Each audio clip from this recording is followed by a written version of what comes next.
Good evening. I'd like to call to order this meeting of the Board of Education. We'll start with the roll call. Mrs. Walsh, can you please call the roll? Mr. Carlquist is absent. Mr. Collins? Here. Ms. Conroy? Here. Mrs. Davy? Present. Mrs. Droney? Here. Ms. Hirsch? Here. Mrs. Ostojic? Here.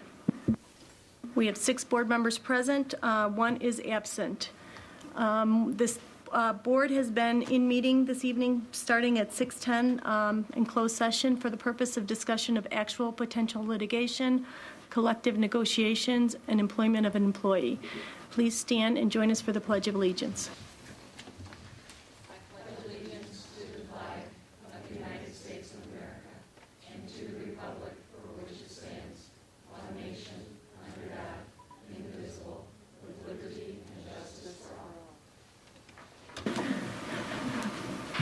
Our first item on our agenda tonight is student recognition. Dr. Krizik, would you like to give an introduction? It always makes a board meeting more powerful and meaningful when we recognize our student leaders. And York has been fortunate to be participating in the J. Cal Braid Leadership Program. And maybe Ms. Smith will tell you for how many years, but it's been more than 5, I believe. It's 5 exactly.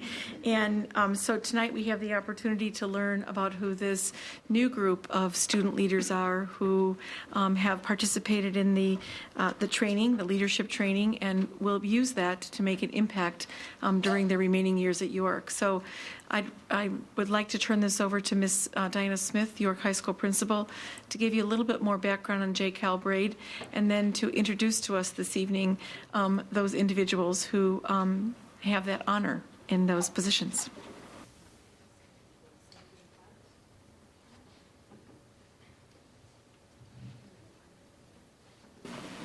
Good evening, and thank you for allowing us to come in and introduce to you our Braid Scholars for this year. And sadly, we're missing one of our Braids tonight, and he is sick with the flu, very sick today. But Mr. Smith was kind enough to put up his photograph, so I hope you will feel that Ken Bosenberg is here with us. The kids said they're going to turn to him and expect him to answer here in a minute. But in his place, I'm so pleased that Carolyn Hogan is here, our alternate this year, and she has been wonderful, a wonderful member of the team, serving with our other kids and participating in all of the leadership activities. She's active in the cross-country and track teams, a leader there, classroom, on the track, and in the hallways. So we're so pleased that she's here. But I wanted to take just a minute to introduce each of the other students to you as well. And they're going to talk for just a minute about their experiences at the ranch this summer. And Ken Bosenberg, that you see here, is the son of Ron and Teresa. He has a younger brother and I believe 4 older brothers. And he plays football and runs track. He has been elected captain of the football, wrestling, and baseball team over the last 3 years. Ken's teachers and coaches describe him and to talk about the growth that he has exhibited. They say that he has truly emerged as a leader. He has overcome a number of obstacles in his own life, and where others may have been discouraged, Ken has not, and has only grown steadfast in his commitment to support other students and athletes to work hard and make good choices. Ken identified his father as his role model for having established the values of hard work and taking care of his family. In his own application, if you can imagine Ken saying this, he wrote, "It means a lot to me that my teammates have elected me captain of our football team for 2 years. I think my best leadership quality is that I'm not scared to do the right thing, even when it's not popular amongst my peers. I have faith in God, which gives me strength. I think it's important to lead by example. I feel that I always try to work harder than anyone on the field or in the classroom. I feel a sense of responsibility to my coaches, my teachers, and my teammates to represent our school in a positive light. And more than that, I want our teams to succeed as a unit. I feel it's important to represent my family at all times." And that's Ken Bosenberg.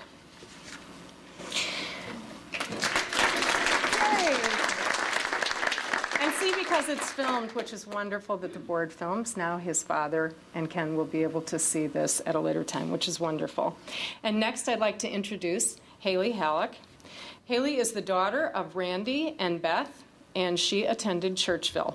She's played basketball and lacrosse. She's been a member of student council and chaired the Circle of Friends for our students with special needs. Haley's an outstanding student and an accomplished musician. She's a member of our highest choir, loves to sing. Miss Marionetti calls her truly invested in everything that she does, and she is a guitarist and lead vocalist in a band. Haley plans to study at the University of British Columbia, where generations of her family have studied before her. Her English 11H teacher described her this way: "Her work ethic makes my job easier. While she began this course with an excellent skill set, she still possesses an unrelenting willingness to improve as a writer and a thinker. I've already noticed her persistence throughout the writing process, composing multiple drafts before turning in her first essay this Friday. She's quick to ask questions, not looking to see how to get a better grade, but rather curious to know how to become a better writer." In the interview, the other kids, the older braids, asked her, the opening question for the girls is, "Who is your favorite Disney princess?" I know. She said, I raised boys, so I wasn't sure on that one. She answered Pocahontas. I loved this answer because she wants to make peace and be in sync with her surroundings. This is Haley Halleck.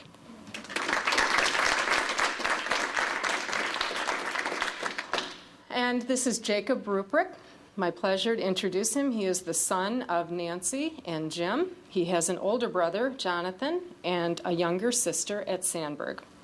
Jacob attended Sandburg Middle School. He's pursuing an honors and AP sequence. He's a member of the football and volleyball teams at York, and in his spare time has managed to become an Eagle Scout. Jacob's goals are to attend a competitive college and pursue a successful career. This is such a wonderful thing that he said during his interview. To Jacob, do you remember? "Success isn't measured in dollars and cents, but by, quote, being able to do something challenging that I love, working with a group of people that I enjoy working with." He also said he wants to have a large family, something that is a testament to his own family experience. He identifies his father as his role model, someone he describes as a strong figure who stands up for what he believes in. One of his references, Meg Sullivan, described him as a child who played with uncommon curiosity and intensity, who grew up to excel both academically and athletically, but that his greatest strengths are his humility and his quiet leadership. When he was asked in the interview to identify his favorite, not Disney princess, but superhero, he answered, Batman, because he's the coolest of all superheroes and he's a millionaire in his spare time. Coach Leck said about both Jacob and of Ken that they each have such a solid work ethic on top of a strong skill set, and said that neither boy takes any day for granted. Both come to practice every day with a positive attitude. This is Jacob Ruprecht. And Morgan Semmelhack, and Morgan comes to us fresh from the playing court tonight, playing a volleyball game over at Proviso, which we said it's not about winning or losing, but we won. So Morgan is the daughter of Jean and Sharon. She has an older sister, Evan, and a little brother, Ben, at Edison. She attended Sandburg as well. She is an accomplished volleyball player, playing varsity since her freshman year. One of Morgan's goals at York, I think this is so interesting, is to increase the visibility of the arts and to celebrate the artistic talents of our musicians, artists, and actors in the same way that we celebrate athletes. Morgan said in her interview that her best times were with her friends and teammates, and that she wanted to spread the word that students don't need drugs and alcohol to have a great time. The smile on her face is contagious and literally spreads to everyone. Her volleyball coach describes her as not only an athletic standout, but the team's emotional leader. She is known for sending texts to her teammates who are struggling or who need a word of encouragement. One story that was shared with us, and I'll quote her coach, "Last year for our big end-of-the-year tournament, Morgan made a puzzle set out of cardboard and construction paper. On the back of each puzzle piece, she wrote each of her teammates a page-long personal letter, telling them of their value to the team and naming all of their strengths as a person and a volleyball player. When the puzzle pieces fit together, on the other side was the team name and our logo.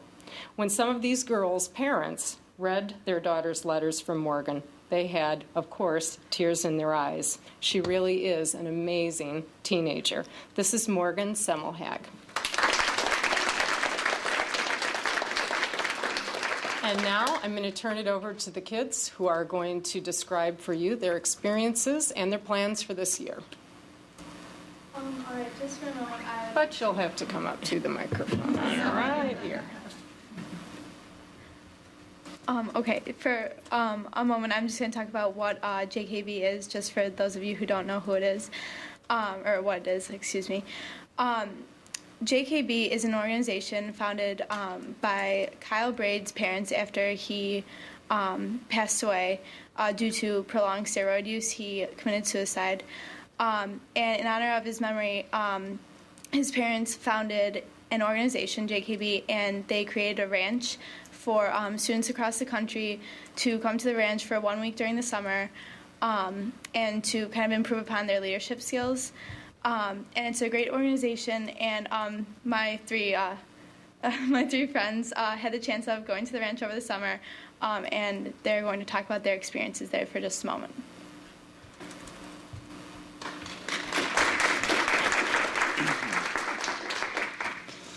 Well, one of the most important parts of the time at the ranch is the 30 hours that you spend in the classroom over the week. And, well, before we went there, we thought, 30 hours in the classroom, this is going to be really boring. But it actually turned out to be some of the best parts of being at the ranch. Because in the classroom, all the teachers are certified teachers from area schools. And not only do you learn, leadership habits, but they teach you habits of effective teenagers. And also they give you a lot of really good information on the long-term effects of drug and alcohol use and steroid use.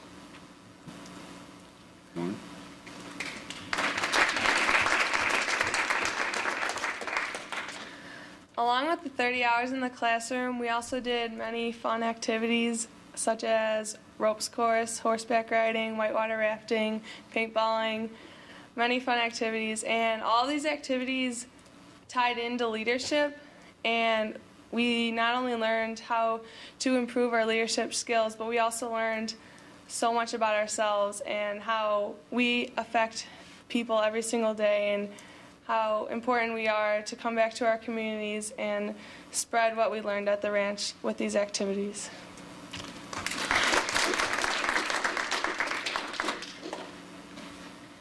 So, along with the activities and the classroom time, we also met a lot of friends. We were brought so far out of our comfort zone. I think that all of us agree that we had to look from the strength from each other to learn how to deal with certain situations.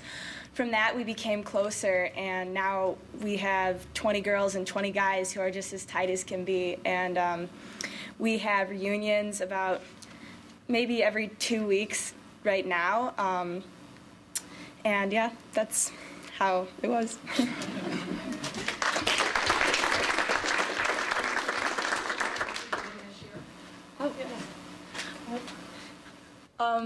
Some of the goals that we wrote, like down at the ranch, were we wanted to let our school know what JKB is. We feel like lots of people don't really understand what it is, and they see our T-shirts and they're like, "Oh, what's JKB?" And we can't really tell them, like, when we're walking in the hallway, like we're going to our classes. So we want to let them know really what JKB is and help them understand that what the organization is and how to help their peers as well.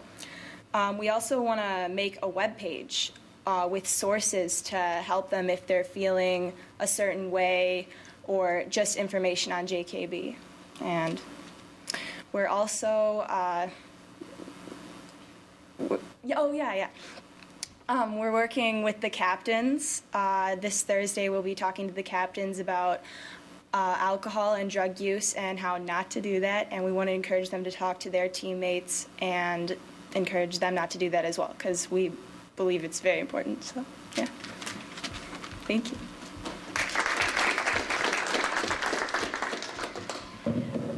Congratulations to our J. Kyle Braid Scholarship Award winners. Many of the attributes that the foundation looks for in selecting the award recipients are also the kind of leadership skills that are going to make all of you successful in life.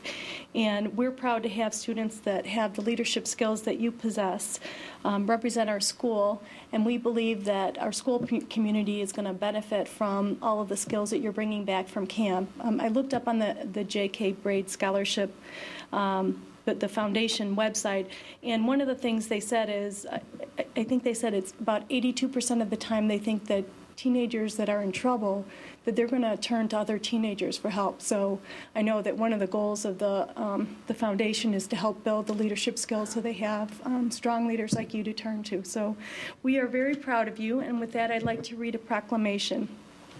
Whereas the mission of the J. Kyle Braid Leadership Foundation is to identify and select young adults who exhibit leadership potential, have a strong sense of moral values, and possess the compassion necessary to improve their world. And whereas the J. Kyle Braid Leadership Camp experience is offered to only a select few high school students who have been screened through a highly competitive process, and whereas your community high school students Ken Bosenberg, Haley Halleck, Jacob Ruprecht, and Morgan Semmelhack were selected to participate in the J. Kyle Braid Leadership Camp under the guidance of positive role models and trained professionals, and have developed leadership skills that promote responsible decision-making and increase self-esteem. And whereas this accomplishment brings pride and prestige to Elmhurst Community School District 205 and to the community of Elmhurst, now therefore be it resolved that the Board of Education and Administration of Elmhurst Community School District 205 express congratulations to these students for their achievement.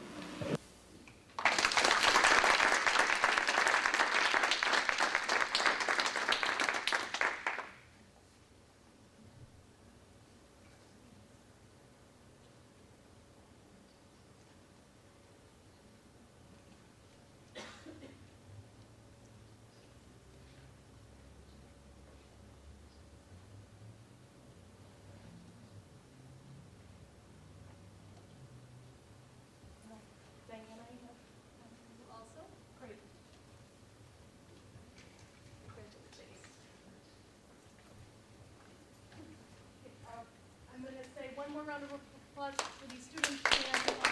And, if you and your families would like to stay for the board meeting, we'd love to have you. If you would like to take a couple minutes and exit, we'll take a short break now.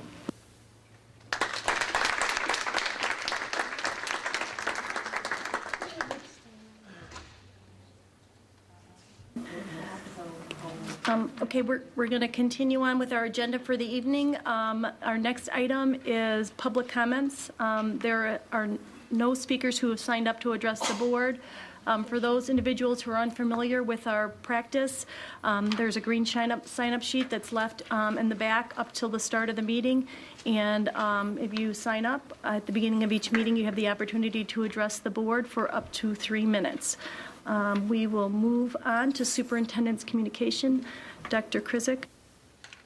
The first item is just really updating you where our enrollment is. Our 6-day enrollment gives you some indication about where we are, and it's almost pretty accurate in terms of where we are at the 6th day.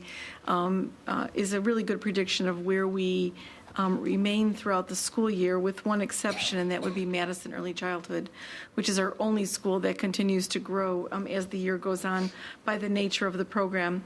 We've provided some information on what our 6-day enrollment is at each of the schools, and put it in perspective in terms of what the CASARTA projections are.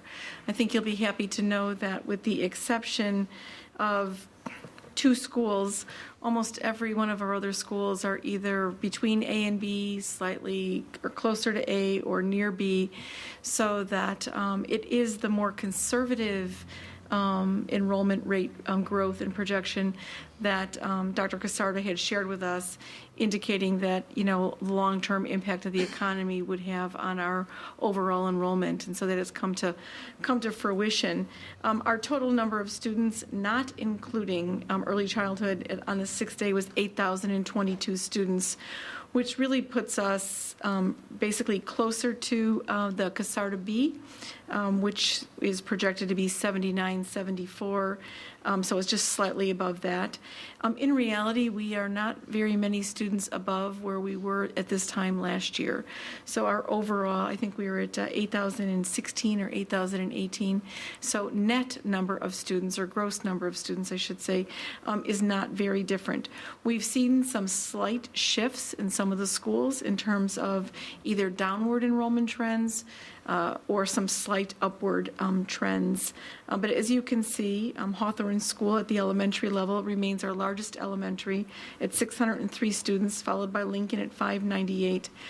There were a few days in the first couple days of the school year where Lincoln actually had more students than Hawthorne, but that shifted out in a few days.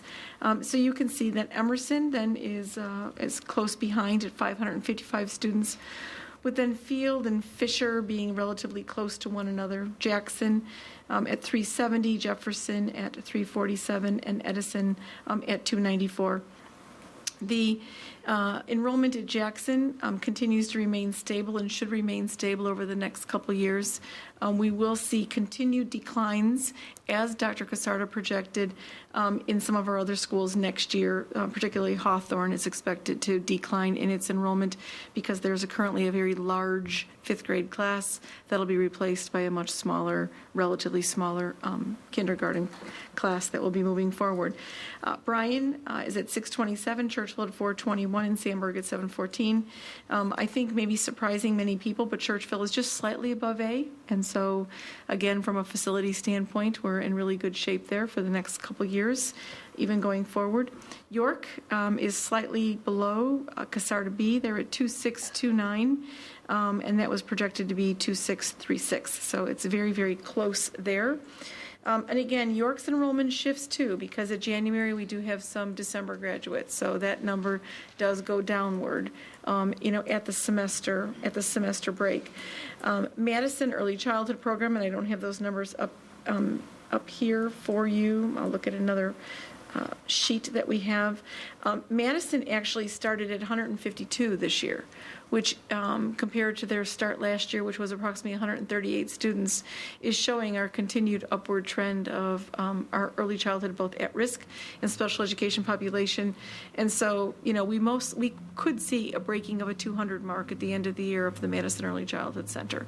So I think we have an outstanding program. We have a facility that enables us to serve those students well. And so we are very fortunate to be able to do that. So I just wanted to give you the overall where we are today, and certainly all of our schools have the capacity to serve the students that are in their current enrollment. As it relates to the number of new positions, Ms. Masterton might reference this later on, but she had placed 5 additional positions above and beyond what our last year's FTE was, taking into account the reductions. And of those 5 positions that she put in there for potential growth, we have 1.5 of those left. We have not utilized all of those. I guess you can say that's good news to some extent. So that's the impact of what this enrollment is looking like for us at this point in time. There are changes to personnel that happen over time. That is, special education assistants are slightly lower to start this year, but that changes over time too as students are placed into special education or move in or are identified. So any questions on the enrollment? Mrs. Davy. Thank you, Dr. Krizik. I find these fascinating every year, especially as you look at statisticians and the predictability and the accuracy of their predictions. And we're 10 years now from when the York referendum occurred in 2000. And at that time, we had a decision of how big to make York, because you don't want to build a facility that's too big and not going to ever be utilized. That's obviously a waste of taxpayer dollars to overbuild. But you have to anticipate how big to build it that's enough. Because if you don't build it big enough, then people will say, "What, are you crazy? You build a building and you didn't even, accommodate your needs." So we came up with the number of 2,800 that we needed to build York to comfortably accommodate 2,800 students.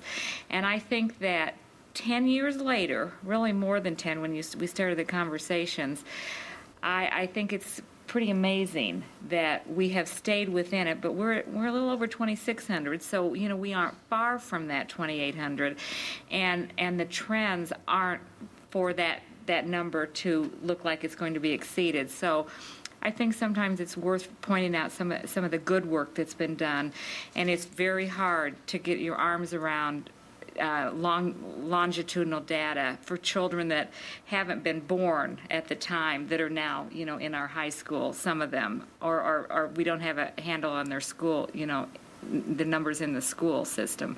So I just think it's worth pointing out that it continues to show good work on the part of our district in anticipating the needs in our facilities.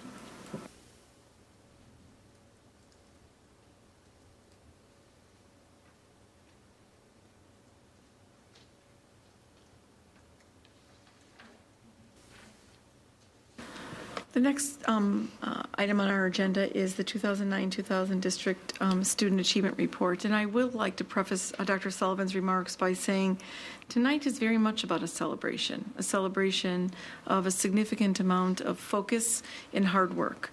Focus in the allocation of resources, as well as where the curriculum has been headed, our work in curriculum alignment, as well as in professional development.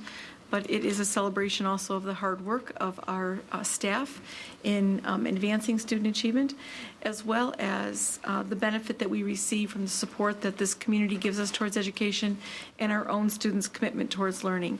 So without further ado, I would like to let Dr. Sullivan share with you this evening what our achievement profile looked like this past school year.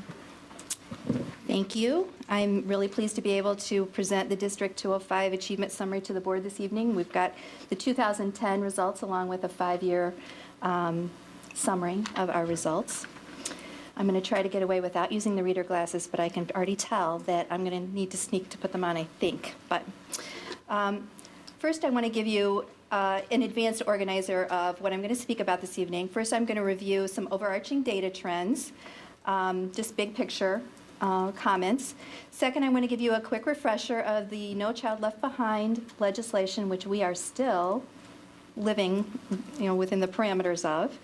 And then I will delve into our state testing data with some quick summaries, and there is more detail than I'm sure you even care to see in the report that's also available up on board docs. I'll review how this data connects to the 2010 adequate yearly progress information, and then finally highlight some of the district and school improvement initiatives that we're undertaking in order to continue to improve in the area of student achievement. As I think I mentioned to you, and I will probably always say, my friends in the data and assessment field have taught me that you need at least 3 data points to say you have a trend, and now we have 4.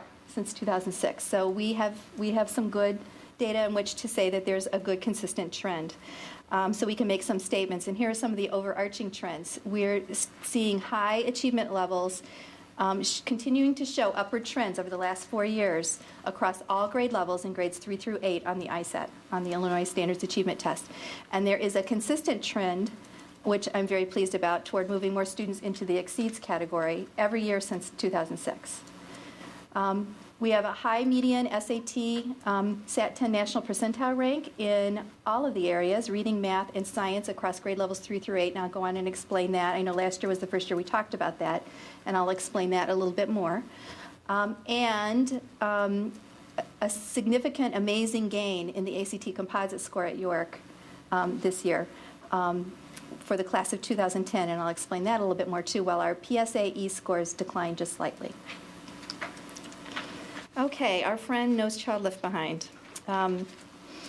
It's, again, federal legislation enacted in 2002 that mandates state testing of all students, and the requirement is that all students will meet standards by 2014, which isn't that far away.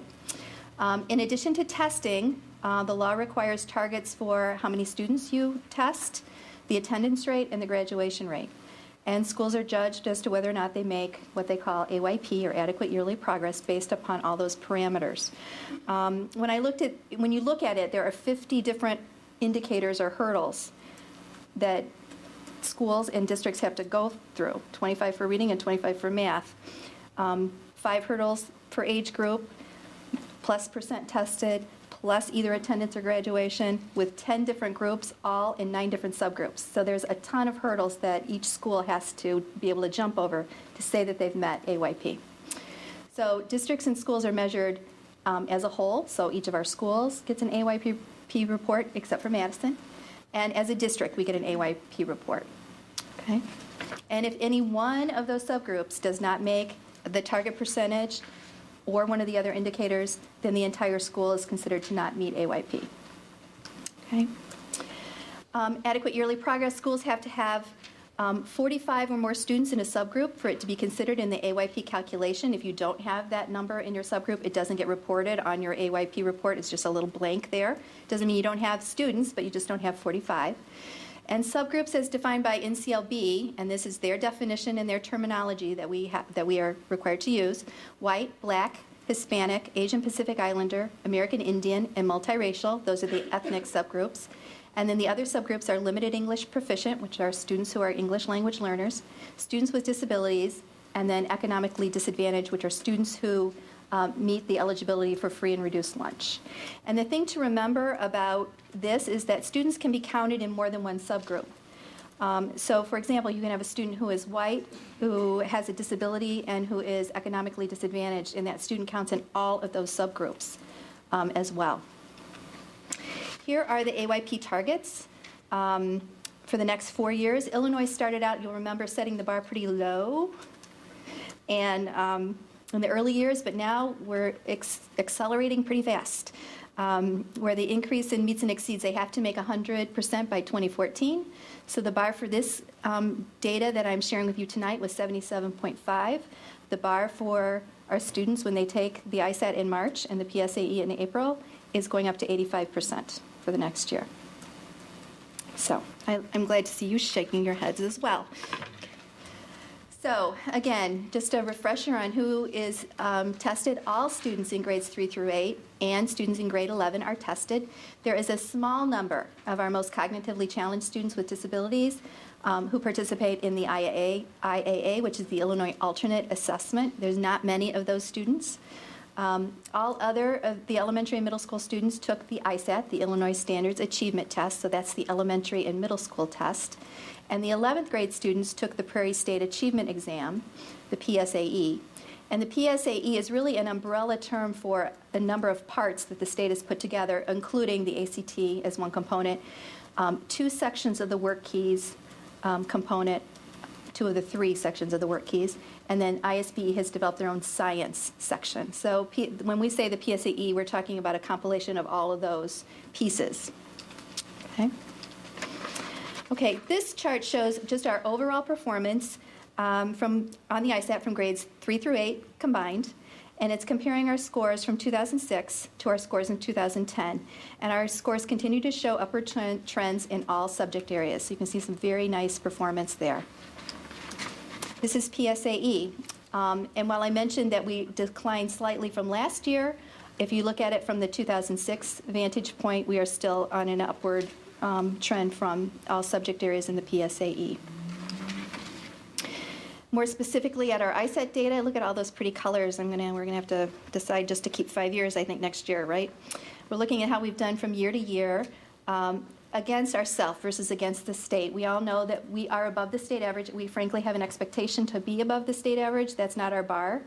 In essence, our bar is, are we continuing to improve the scores that we currently have? And really measuring it against ourselves, we'll obviously look at our benchmark districts when we have that data available. That's not available to any of us yet. But we look at that rather than necessarily looking at the state average.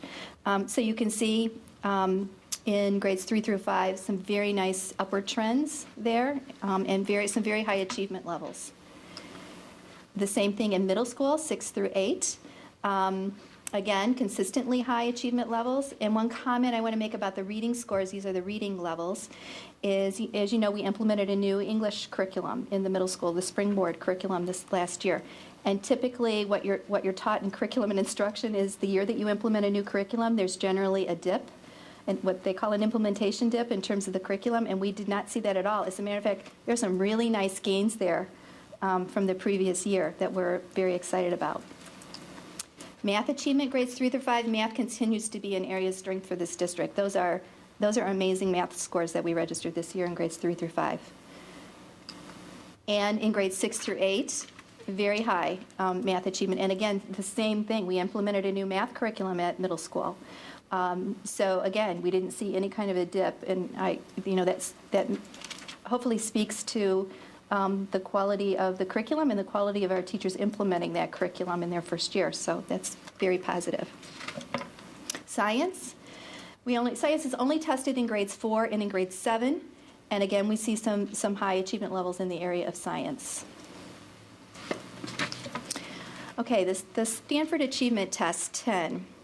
And last year, I think, was the first time we had talked about this or brought this to your attention. The first 30 items on the ISAT, the test that our third grade through 8th graders take, are actually items from the Stanford Achievement Test, SAT 10 it's called, not related to the SAT that everybody talks about for high schoolers, so that sometimes gets confusing. But the SAT 10 is a nationally normed, well-respected achievement test.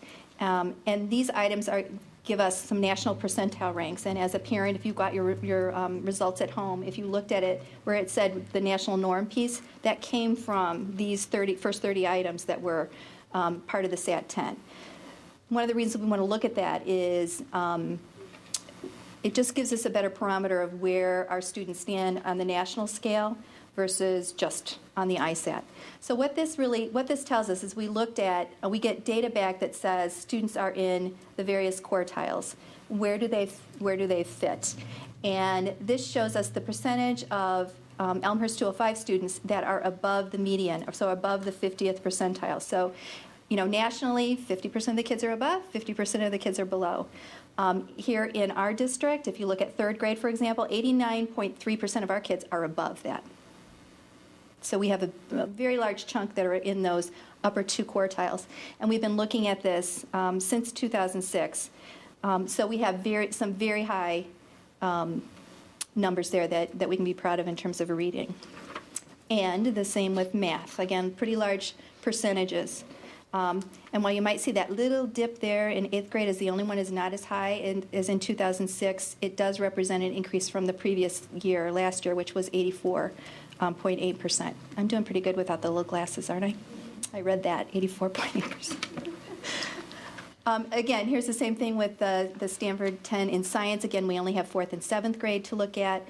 So 4th grade, again, you see a huge number. And again, with the 7th grade, that was a dip for this year, but it was an increase from last year. Last year was 78%. But again, that's the percentage of kids who are already above the median nationally. So those are very nice numbers. We're very pleased, with seeing that. Writing, okay. When the school report card comes out from the state, writing is never on it. They don't include writing on it. So we don't have the same trend data that we have to look at, since writing has been fading in and out of the state testing kind of regime. It was reintroduced, and then, as you know, it's now been eliminated for this upcoming testing cycle. We will not have a state writing exam. This chart does compare it to state averages, because we don't have enough trend data to look at our own area. And as you can see, we are, well above the state average. We are still not where we think we should be in the area of writing. And while the state is not going to test it, we will strongly maintain the writing curriculum, in our schools to quote, I heard Doug Reeves say the other day that writing was thinking at the end of a pen, and it was incredibly important. So, we'll be looking at what we can do locally Charlotte Kula will be working with some teachers to develop a district-wide writing benchmark that we can use to measure progress so that we're assessing writing, even if the state is not in some district kind of way. Here are 6th and 8th grade writing scores. Again, similar story. Okay, we're headed to the high school. PSAE achievement. Again, grade 11 is the only grade tested, and here you see the results from the PSAE. And I haven't said this before, but when you look at these bars, they're all different kids. So when you're comparing 3rd grade from one year to 3rd grade from the other, it's a different set of students. So you have to also keep that in mind. And what you want to think about the PSAE, it would just seem intuitive that the ISAT and the PSAE would correlate. But they do not, as you know, at all. They are 2 very, very different assessments. The state board will admit that all the time, but it just seems like there should be some correlation between the 2, and there isn't. You can't assume very high achievement on one is going to translate into very high achievement on the other. So as you can see, our PSAE scores dipped just slightly this past school year, but that gives you the 5-year trend. And now I want to talk about ACT performance. This is our 2010 ACT performance by composite and subject area. It's a little difficult to see, but you can, hard to read. You can see that it's remained relatively stable over the last 4 years, but took an absolutely amazing jump this year. What you have to know is the PSAE scores I just showed you are different kids than this. This is the class of 2010. These are the students who just graduated from our school in May. The PSAE scores that you just saw are our current seniors. Because ACT does not release their scores until all the retakes and all that happens, until they close their testing window, we get their scores that much later. So you can't look at that PSAE and say, it's not the same. So we're always looking a little bit behind on the ACT. Does that make some sense? So this is the 2010 data. And the other thing I want to mention about ACT when you're looking at it, and especially if you see it reported compared to other states, Illinois is one of the few states that has all their students take the ACT. So in most states, it's only college-bound students who take it. So you can't compare ACT scores from state to state unless you know that it's one of the other 7 states. There are only 7 states that test 90% of their students on the ACT. So just kind of, if you see some of that floating around, you'll know to ask that question. Here is our ACT composite scores compared to the state composite over the last several years. And I have to share, a 1.0 jump is amazing. So I remember that 3 data points makes a trend thing. We were hoping that we see more data points like that. But what we can say is the class of 2010 did a phenomenal job on that ACT performance. So we're hoping that we can maintain that. Most places you're excited if you have a couple hundredths of a percentage point, but a tenth of a percentage point happy. Okay, we're back to the NCLB and those subgroups that we have to meet. This is the ethnicity subgroups for reading. So I'm going to make a note. You'll see the little asterisk next to 2010 on that chart. We don't have the official school report card data yet from the state board. They had originally told me it would be out on Friday, so I thought it'd be safe that I'd be able to take that little asterisk off, but it did not happen yet. We've gotten official files and papers that have all this data on it, but the official one that gets posted hasn't been posted yet. It will be posted soon. So, we think the numbers should be exactly the same, but stranger things have happened when things get posted from the state board. So I just want to give that caveat that 2010 is from the ISET and the PSAE data that they've sent us. I think I mentioned to you last year that our graph looks almost exactly like the rest of our colleagues here in DuPage County as a whole in terms of which subgroups outperform others. And obviously this is where our work is to looking at closing that gap between those subgroups, especially those ethnic subgroups that are not performing as well in our schools. Here is reading in those other NCLB subgroups. limited English proficient, IEP, students with disabilities, and economically disadvantaged. We've made gains with all of those groups this past year, but as you know, that NCLB target keeps getting higher and higher, which is going to continue to make it very challenging for us, as well as every other district in the state, to meet those targets. Remember that students can be in more than one subgroup, so they can be represented on one chart and on this chart at the same time. Here is math. The pattern mirrors exactly the same way. We're higher achieving in math than in reading in these areas, but it's exactly the same pattern if you look at it, and exactly the same, similar pattern in our other subgroups. AYP, adequate yearly progress. To make it in 2010, like I said, 77.5% of all subgroups must meet or exceed. All of our District 205 schools met those hurdles of percent tested and attendance standards.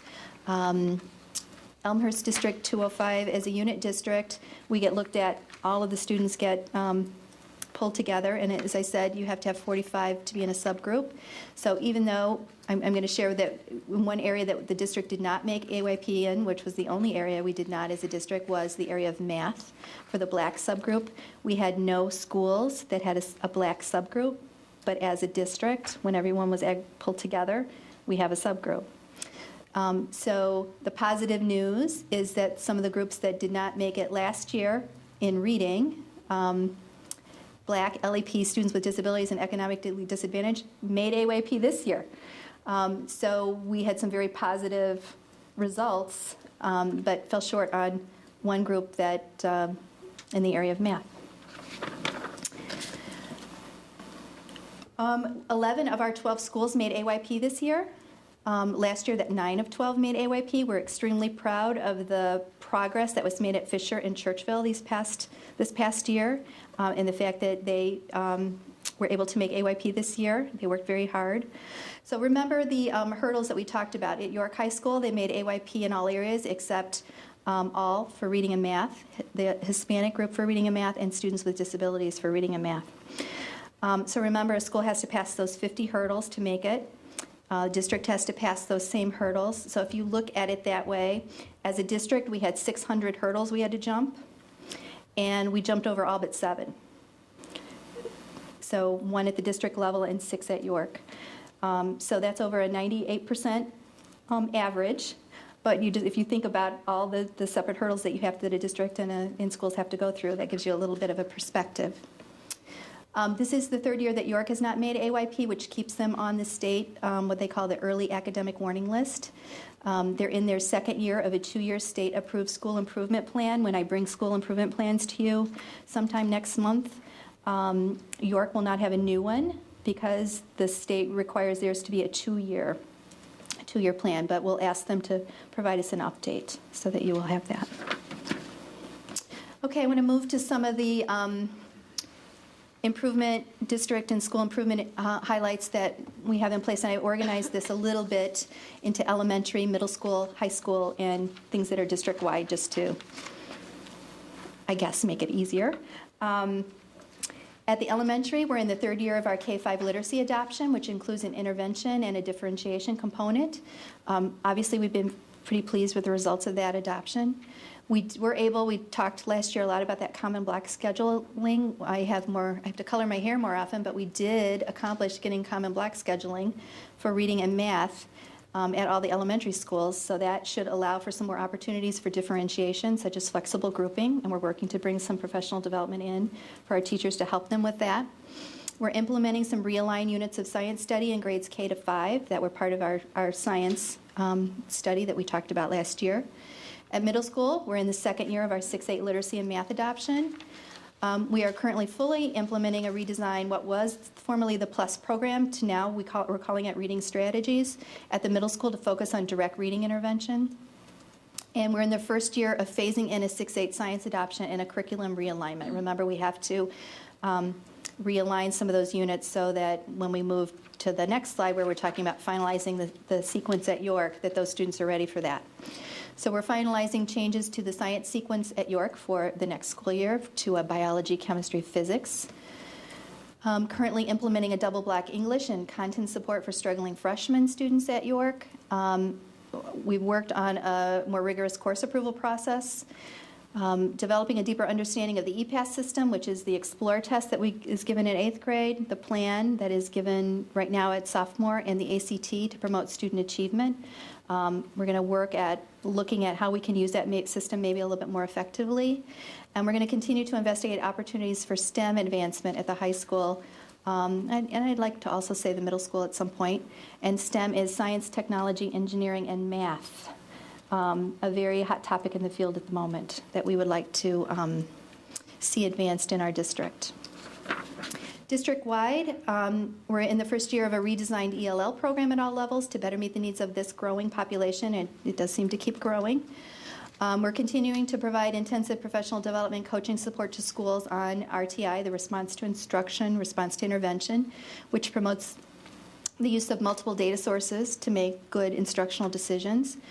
We're providing a deeper focus on professional development on assessment for learning. We had 4 schools up here today on classroom assessment for learning that are working on, bringing teams back to their schools with deeper knowledge, professional learning communities, and the use of targeted research-based interventions and differentiation strategies. We are also using the new Common Core standards, which are now our Illinois standards, in English, language arts, and math, and we've had groups working on K-12 power standards, developing proficiency scales, meaning when we know this, when will we say a student is proficient, that they've reached that standard, and then academic vocabulary for those grade levels. And we hope to have a good amount of that work done by the winter break, hopefully. Continued professional development at the K-8 level on the importance of nonfiction writing for student achievement. We know the research is really showing that if you want to improve writing scores, you do some focus on nonfiction writing. That is, in the new Common Core standards, there's a heavy emphasis on nonfiction writing. So we have some professional development coming in to work with some schools who are really interested in that to see where we're going to take it from there. And all of these initiatives are consistent with our strategic plan. We use our strategic plan as a guiding kind of document. And these, like I said, are just some of the things that we're working on. I always have to say this at the end, that we know that the ISAT data and the PSAE data are very important, and we know that all those folks out there are going to publish it in the newspaper and all of that. But it is, I guess I always have to say, it is one test. And my assessment friends would always say you never make a decision on one test. And while it's important, it doesn't measure everything that we value in Elmhurst 205, and we need to keep that in mind. So it's just a matter of, while we know they're very important and we're extremely proud of what we're presenting to you tonight, we just want to put that in the context of what it is. So that's it. Are you tired of hearing from me? I will open the table for board questions or comments. Ms. Hirsch? I want to begin by thanking you for preparing not only the PowerPoint presentation, but provided to the board, and I believe out for the public, is scores and scores of numbers and data. And first of all, congratulations to you, Dr. Sullivan, in terms of leading the charge in terms of curriculum and instruction and professional learning communities, and getting our teaching staff and our building administrators on board. And Dr. Krizik, your entire team, in terms of putting the curriculum and the tools in place to allow our students, which is really why we're all here, to continue to learn and progress and move forward. I think with the caveat that these are ISAT numbers. Right. And so we take them with a grain of salt. We know it's not the most rigorous assessment. We know that when you place it against, it doesn't always match up. But given that this is how our district is evaluated, right, these are very good numbers. With all that being said, I wonder, I have a couple of specific data things in looking at all of the evaluations, but and I will get to that, but I wonder if you can just share with us on a general level first how the administration and the principals are able to use and how they use the level of detail that we have when we're looking, not just the Sat 10 and the Stay 9s, and we can identify trends and those kind of things. I mean, I had some very specific questions, but first, if you can give us an overview of how really we can leverage this data to continue to make improvements. Well, all the building principals use the data with their school teams, especially in the school improvement process. So, when even when the preliminary data comes out, principals are scouring it. I can tell you that. When it came out right after, I think, the students left in June, the preliminary data that wasn't final. And, principals were already calling and looking and trying to make sense of it. And that's what school teams look at. What's not even in your level of detail are like item analysis kinds of things, where they can look at, are there any trends across, what kinds of questions were asked, how their students did. So there's even more of a level of specificity than what you have in 66 pages. So they do use that to try to help. Again, it's a general broad test, but they put it in context with all the other data that we have. Because granted, by the time we get this and it's final, we're, 6 months have passed and we're into the next school year.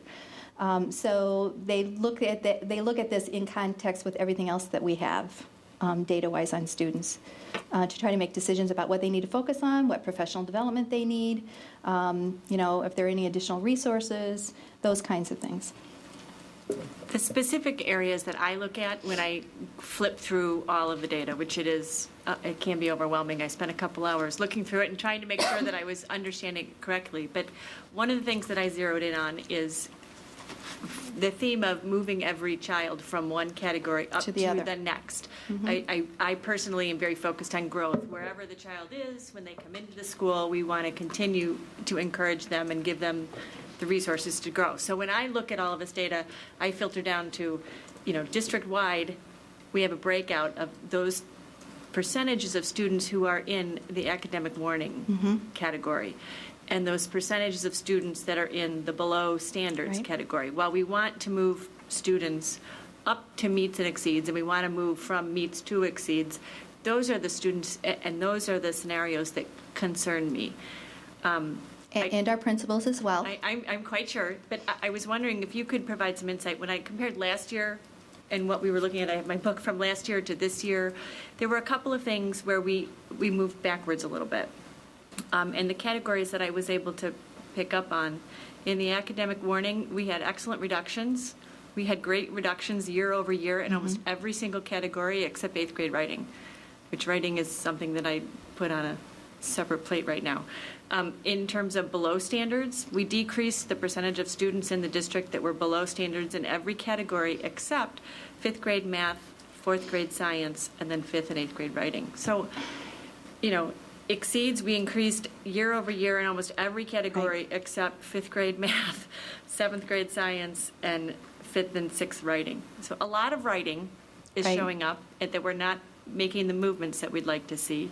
And if you could just, data is only as good as what you decide to do with it and what you look at. Well, in writing in particular, I can share with you, that was probably what I got the most phone calls about over the summer from principals just not understanding their data.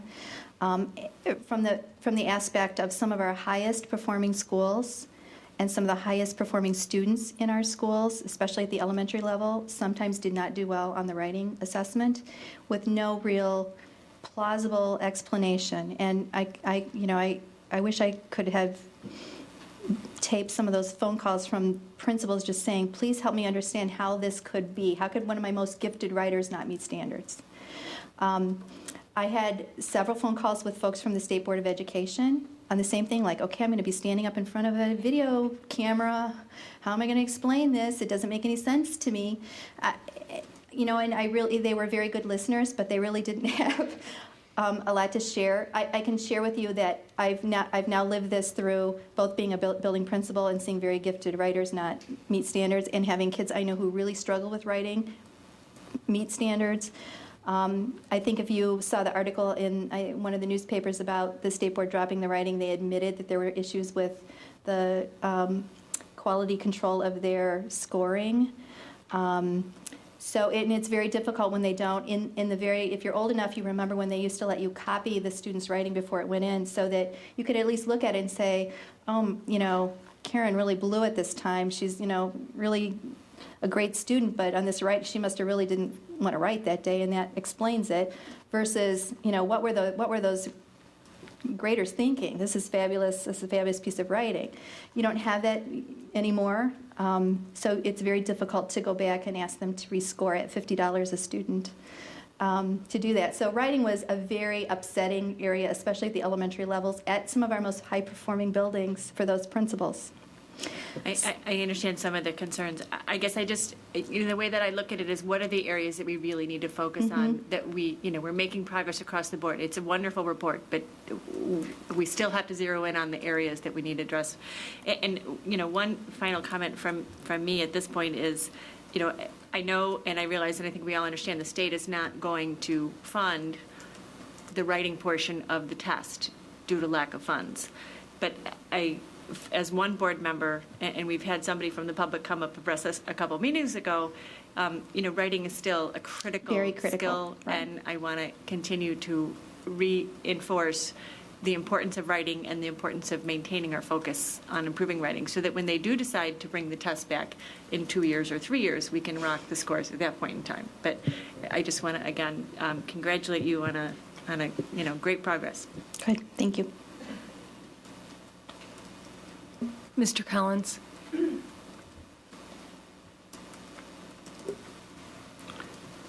I have several. You've been writing a lot.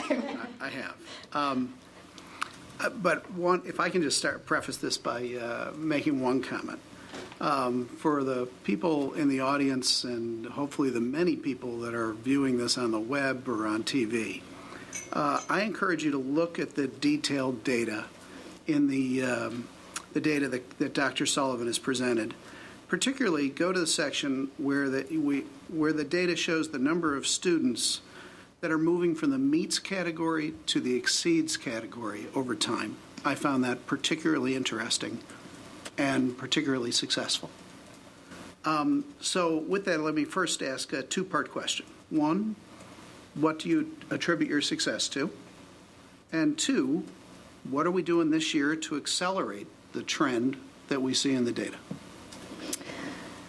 Well, I would hope that we're attributing some of that success to some very nice decisions that the board has made about some curriculum that is, well aligned, and the professional development that the board has supported for our teachers so that they can implement that curriculum. But also, I think we're trying to provide.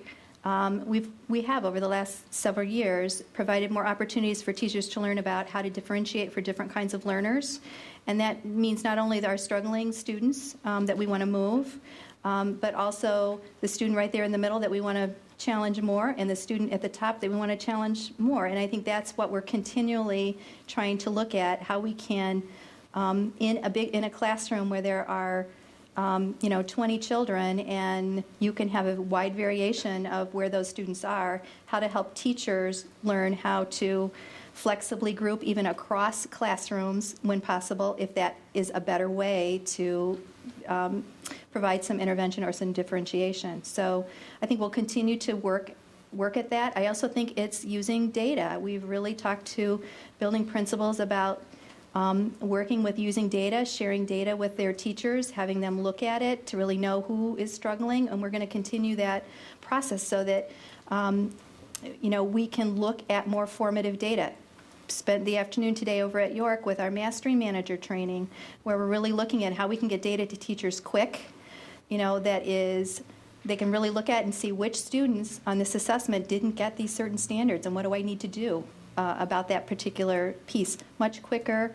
And in the case of York, where they a teacher may have 150 students that they're grading an assessment on, for them to do a line by line or an item analysis on that and turn that back over by hand, it just doesn't happen. It's too time consuming. And now we've given them a tool that they're going to be able to use to really move some of those things forward. So there's probably more, but that's what I've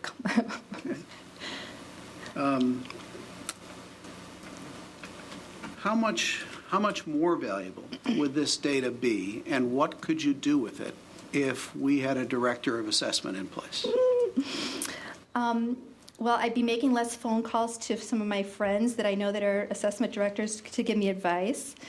If things like we're in the process of, because part of our strategic plan is to look at a data warehouse and to really look at how to make, because that's a big decision for the district. And I think Mr. Smith and I know that that's a big decision. And we, you know, having someone with that kind of expertise that could help us is invaluable. Having someone who can go out and meet with buildings and do that kind of training where we're not having to pay someone to come in to do that is invaluable. You know, I just think if there's some way that we, you know, you're probably going to know what I'm going to say. If there's some way that we can find a way to do that, I think that it would be a great benefit to our schools. How much of an impact do you think that person would have on accelerating our academic progress? Well, I can only share with, you know, I've experienced that person coming into a system, and I, you know, really felt like it made a huge impact, especially when you were in the position of talking about how to use data wisely and how to guide principals in our schools and how to use data and to make some decisions and to really slice and dice data in different ways. I mean, I can tell you that there are many other things we could do if we had the expertise and the time to really take a look at some things and some trends that you know, would bring some of that information to the forefront. So, because you're right, it is a big investment, but that's what the Board of Education is here to do, is to allocate our resources wisely so that we improve as rapidly as possible over time. And then just a couple of more specific things that I found curious. Do you have any idea why we had no dip after the Springboard implementation? Is that explainable at all? No, though, if you remember, we didn't have a dip after Reading Street implementation either. And we haven't had a dip after the math implementation at middle school. So, you know, hopefully that means that we do a good job of, you know, working with our teachers before that curriculum even comes in. We don't just plop it down on their desk the first day. We do, you know, quite a bit of advanced work with our teachers and have, you know, made, I think, some really good decisions about which curriculum pieces we've purchased. So hopefully that means, you know, it's good curriculum and the implementation is good. I mean, the Springboard, if you look at our middle school reading, it was a really nice jump. Yeah, I mean, have we invested more than in the past in professional development when we've adopted these new curriculum? Well, my past is last year. I understand. So I don't know if Dr. Krizik can speak to that, whether we've invested more in terms of curriculum professional development or not. I know with Springboard, I can say they require, I mean, part of doing that curriculum is they require a certain number of hours that teachers be trained in. So this summer, we had teachers that were not only new to the district, but if you were new to teaching English, even if you were a veteran teacher here in 205, we asked that you attend that training. And that was, I think, 3 days. So they, you know, as part of being able to, College Board wants that implemented with integrity. They want good results for their curriculum. So they want to make sure that teachers are well versed in it before they implement it. Okay. I don't know if you... Well, it's related to Reading Street. It was 8 years before there was a new reading adoption, so there really wasn't focused professional development really around reading and around reading curriculum. So I think what the difference that we've seen with both the Reading Street implementation and with the Springboard implementation is a deeper focused professional development, and it's more sustained and ongoing. You know, as Karen has indicated, Springboard does require, you know, ongoing training, and I remember at the end of last school year in the spring during one of the school improvement days, Charlotte Kula was also leading continued professional development on Springboard. I think we've also made a concerted effort to transition new staff into the implementation of curriculum as well. But I also think that there is multiple focused, targeted professional development that is all surrounded around the advancement and improvement of instruction. So I think that the structure of professional development is much more focused, and we have been fortunate that we have some available dollars to implement professional development, dollars that We will not have next year our Title III grant, which is some of our. Title II. Title II, sorry, will be potentially going away for next year. And then the money that we've used from ARRA will be gone for next year as well. So we have a significant gap to fill financially with regards to sustaining our professional development. We're going off a cliff a little bit. Got it. And then, I guess in the same subcategory of explaining the perhaps unexplainable, our ACT score at York High School, which I think is fabulous, jumping an entire point. It is fabulous. Should we expect that to go back down next year? As I mentioned, we would like to see that data trend continue upward. There, I need a crystal ball. I understand. We would hope that, some of the things that are happening at the school are going to be reflected in that next year. But I don't know that, I think it might be unrealistic to expect another 1.0 jump in a year. It'd be fabulous. Yeah, it'd be great if you can make that happen. And Mr. Collins, if we had that data and research person, they could probably do some trending data for us, looking backwards to see what were those Explorer scores, what was that plan Right, score, right. what did that trend data look for the class of 2010, and Right. what is that looking like for the class of 2011, and what things have happened in between to help incent movement of those scores. So if we had that, we could probably answer that question a little bit better than relying on a crystal ball. I think that would be most interesting and most valuable. And then one final question. Thank you for your patience. It's my understanding that the ISAT looks for some very specific writing Yes. technique, I guess you might call it, when they score the ISAT writing sample. I guess my personal view is I don't think it's all that bad that the ISAT writing scoring went away, because one thing that comes up frequently is that a school district can teach writing far more effectively than what the ISAT is looking for. And if it frees us up from focusing on the exact technique they're looking for, we can turn out better writers in this district. Would you agree with that? I'm on camera, but yes, hopefully no one from the State Board's looking, but yes, I agree. It's very formulaic writing, which is not necessarily good. It's not necessarily good writing. I've seen incredibly creative writers, kids that I would say are the best writers in my school, not do well, because they're looking for a very specific formula. Okay, So I'm hoping when it comes back, which I do think writing will come back, that it's, looked at differently and scored differently. So it's perhaps a blessing in disguise, as long as we keep up our focus on Absolutely. producing good writers. Yes. Okay, thanks. Thank you, Mr. Collins. Any other board members with questions or comments? Mrs. Deroni? I just want to thank Dr. Krizik and her team for putting together this fabulous package. I've never seen such a succinct, even though it's long. Everything's there. I mean, everything that you got, we got, and except for some of the detail probably that went to the principals. And it was a great job, a good presentation. Very interesting ways in which you've combined the scores, looking at the different cohorts along the way. Not everything that you were able to address tonight, but these scores represent a very, very powerful trend. From 2006 to 2010, we are going up in practically every area. And I think it's a tribute to you, Dr. Krizik, and to your team that this has happened.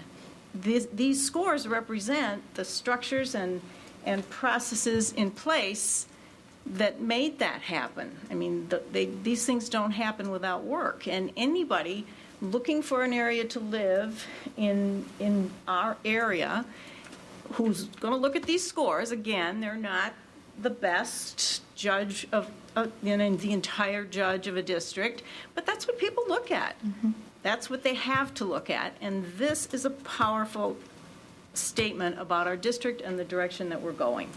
And I want to thank you for that. It's a lot of hard work, and it's paying off. Mrs. Davy?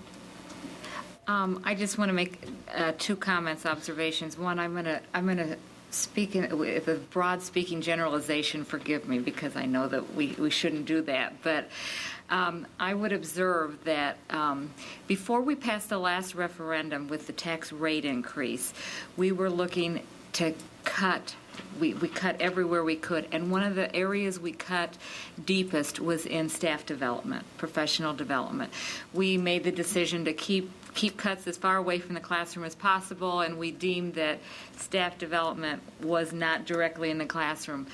But I would say that we paid for that our students paid for that, and we saw numbers go down in general over those years, surrounded by, right immediately before the tax rate was approved, because I believe that one of the most important, strongest parts of your district is that staff development, and that the dollars you put towards staff development are probably the best spent dollars to address student achievement.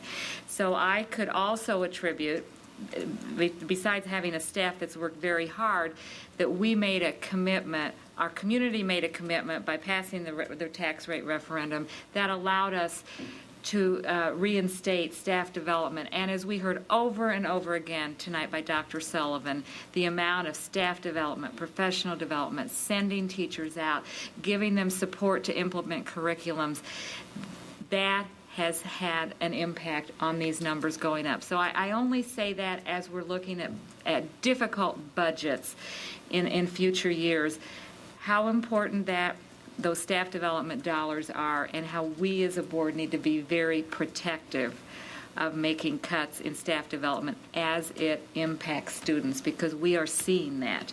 We are seeing the importance of those dollars. So I think that's a really important thing to keep in mind.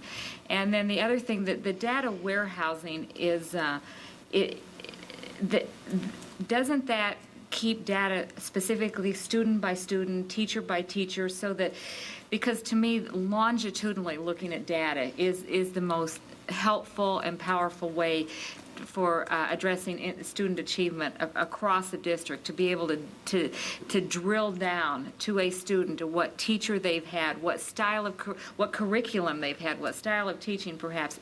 That's what you're talking about, isn't it? It's all data sources in one place. So right now we have to go into MAP to get our MAP data. We have to go someplace else to get our ISAT data. It's a system that puts all of that into one spot, so that teachers can access it quickly, administrators can access it quickly, boards can access it quickly if they like. So and so to me, that would go hand in hand with the director of assessment and data, because if we had the data warehouse, had the person that knew what to do with the data to turn it right around and impact student learning and achievement, to me that would be just a powerful addition to something that I think that we need to consider. So thank you again. Did you have one other? I just wanted to piggyback on what Mrs. Davies said about the staff development dollars. I agree with you. They're absolutely important. We should never have cut them when we did. But more than just the dollars, boards always get criticized for throwing more money at the problem. More than just the dollars was the choices that were made as to where those staff development dollars should be spent. As Dr. Krizik just said, the focused staff development, I think it was key, that and aligning the curriculum and all the other things you said in reply to Mr. Collins. But it's the smart spending of the dollars on the staff development, I think, that has shown us what we've got today. I have two questions, and they really come from your achievement summary. We talk about this ISAT like it's the be-all and end-all, because this is what, is made public. And it's made public because it's required to, and, obviously we wouldn't want to be sharing individual students' data, but there's a lot of power behind the different kinds of information that are available, the measurements that we've been accumulating in our district. And you make the point, I think very well, that really we have to look at triangulation of data. Mm-hmm. So I guess a couple questions from that. My first is, when the ISAT results are coming out, and we're looking at school by school and area by area, were there any places that you were surprised that when you're looking at the other information that you have available, and, you know, this to Dr. Krizik or Dr. Sullivan, where, you know, when we align this information with the other information we know about school performance, are there any inconsistencies or things sort of running in consistent trends? Well, we've mentioned the ISAT is a fairly low bar in comparison to many of the other state tests. That's pretty widely known. We would say yes. When we look at some of our Ames Web, our CBM data that we're collecting on some students, some of our schools scored did better than I expected when I saw their data. The same with the MAP data. The thing we know about MAP is there's some research to support, a certain percentile you want to see, because that really has correlated to a good high school experience translating into a good ACT score, and having kids career and college ready, the term that we're all hearing about. So I would say yes. I can tell you a middle school today has some data ready to share with their teachers that is going to say, these are great, but let's look at this other data. It's nice that we're celebrating this, but we're going to look at this other data because we need to make sure that these students are ready. And what are we going to do for the students who other data points are showing us are not so ready?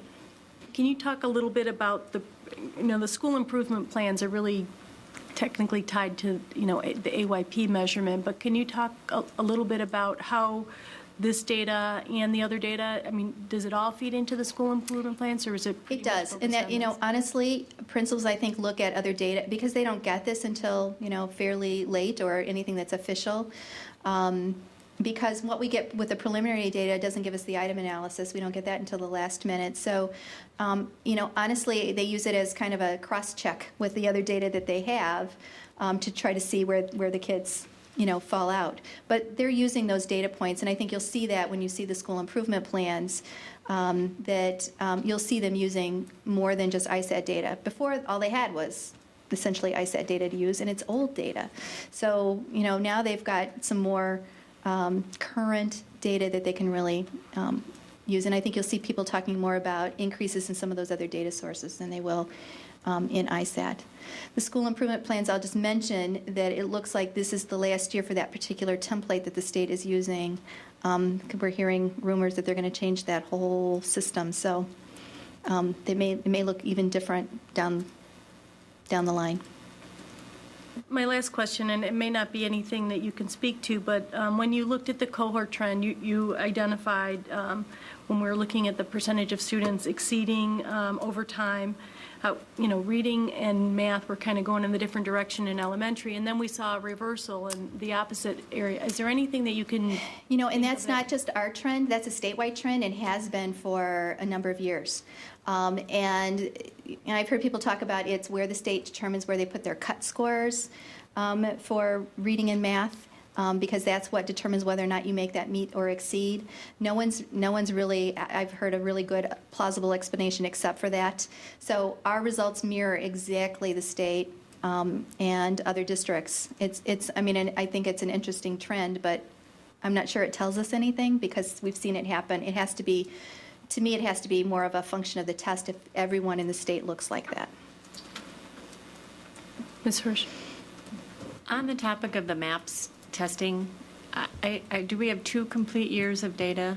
We do. So I would like to put something together for you related to that. I would really look forward to being able to see trend data, and again, not at the detail level that we're looking at individual students, but in terms of being able to see trends of tracking the same students' growth using the tools that we're asking the teachers. I think it's important that we've asked our teachers to learn this formative evaluation system. We've asked them to measure progress from the beginning of the year, midpoint, and then at the end of the year. And I would really look forward to having the board take a look as well and understand. And again, I'm sure there are going to be things to take into consideration anytime you put many, many data points out there, and things that the board would have to learn in terms of how to read this particular, because I know there's ranges and there's some It's very intricacies. different. It's very different. But I do think as a board member, I am really looking forward to having enough data under our belt that we can start looking at, again, from my perspective, it's the growth that we're looking to Right. achieve from the beginning of the year to the end of the year. And I think that's really how we can measure a student's progress, at a grade level. And we only have two-year data at certain points. And we've added this year, the principals were very interested in adding reading at the elementary level beyond just second grade, which is all we did last year. So we'll have in the future even, more of those data points too. I look forward to getting a look at that. Okay, Dr. Krizik and Dr. Sullivan, on behalf of the board, again, thank you. This report, as Mrs. Duroni said, the way that it was sliced, it was very informative. We could get into it as much as we can. You put together a lot of views that I like to do myself, where I'm starting to look over time instead of trying to compare last year's kids versus this year's kids. And I think you've done a good job of talking about a lot of the things that this isn't random. I mean, there is some success to celebrate here, a lot of the initiatives that have been put in place. So again, thank you for your work, and we appreciate the time on this.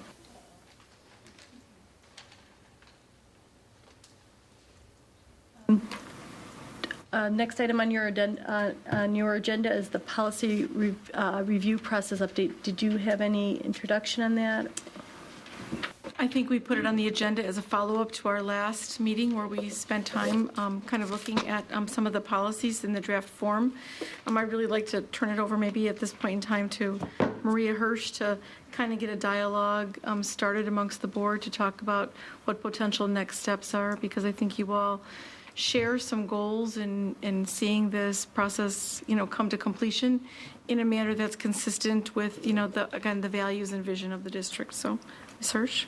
I guess before I turn it over to Ms. Hirsch, an overall perspective, we know that the completion of this is not only important work for the board, it also is a precursor to work that the district needs to do. So that really is part of the formula. And I know we've invested a lot of time in this process. We've been through it all one round. We're kind of in the wrapping up process. So I know that you've put some thought into coming up with a recommendation on how to get some closure on this. And we're open to hearing the recommendation. And as a board, we'll talk about this. And the goal is just to come to a conclusion on what the wrap-up process is. We're like 90% of the way there. Thank you. I have put a great deal of time into this. I will be honest, I sat there today on the web and watched the entire last policy meeting from beginning to end to make sure that I hadn't missed any of the concerns that my fellow board members had expressed at the time. And there were some concerns expressed at the last meeting. And I would like to put forth and for discussion a modified process for completing the review of the proposed policy manual. I think we're all in agreement. Our collective goal is to ensure that we take into consideration any remaining board member concerns, taking into consideration feedback from the public, which it's been posted for well over a month, and we're looking for feedback, ensuring legal compliance, and putting forth a policy manual which reflects the values of the community, and will give the administration policies which they can begin to develop procedures around to actually implement the board's policy. By putting this plan in place, I'm trying to clearly communicate our time frame and our intentions, and I believe if we can come up with something similar to this plan that I'm putting forward, I think we have the best opportunity to achieve all of our shared goals. So the things that are remaining, and I would like to propose that we take this a section at a time. There are 8 sections in the policy manual. Actually, take 2 sections at a time. But there's really 4 tasks. One is soliciting any remaining board member concerns at the policy level. Second, to make sure that we have solicited community feedback. Third, we need to consider the concerns and feedback and put forth a recommendation or revised policy to the entire board. And then fourth, actually prepare to go to first reading and go to first reading. In order to respect the time of the board members and our administrators, I'd like to recommend that at this time the board revert back to the process of having the policy committee hear the concerns, collect all of them, discuss the options, and make recommendations back to the entire board for consideration. In order to make sure that all remaining board member concerns are fully considered, all of these concerns would be communicated to the committee in advance of the meeting. In addition, any feedback that we've received from the community would be collected at that time and integrated together so that a policy committee could be convened and we could take into consideration all of the remaining outstanding concerns. The policy committee, which is a committee of the three of us, would of course welcome board members, any board member who would like to continue in the discussion process, to participate in the committee meetings.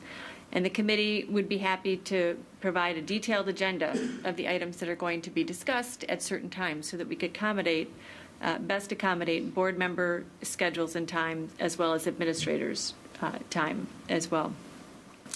So it would be my recommendation that the committee members can agree upon and put forth a recommendation back to the entire board. In order to expedite the review process and make sure that each concern is fully understood, board members would be asked to provide specific detailed concerns and any recommended changes or wording to a member of the committee in advance of the committee meeting, and we could discuss the process for actually submitting that. This will ensure that every board member concern is documented and is taken into consideration during discussion and provide a confidence to board members that no outstanding concerns have been accidentally overlooked. The committee will be responsible for noting the resolution of all concerns and report back to the full board. I have put forth a proposed schedule, so the process would be that the board members would submit to the committee all of their remaining concerns. We would then convene a committee meeting to resolve all of those concerns, hopefully, and then bring that report back to the full board and attempt to go to first reading.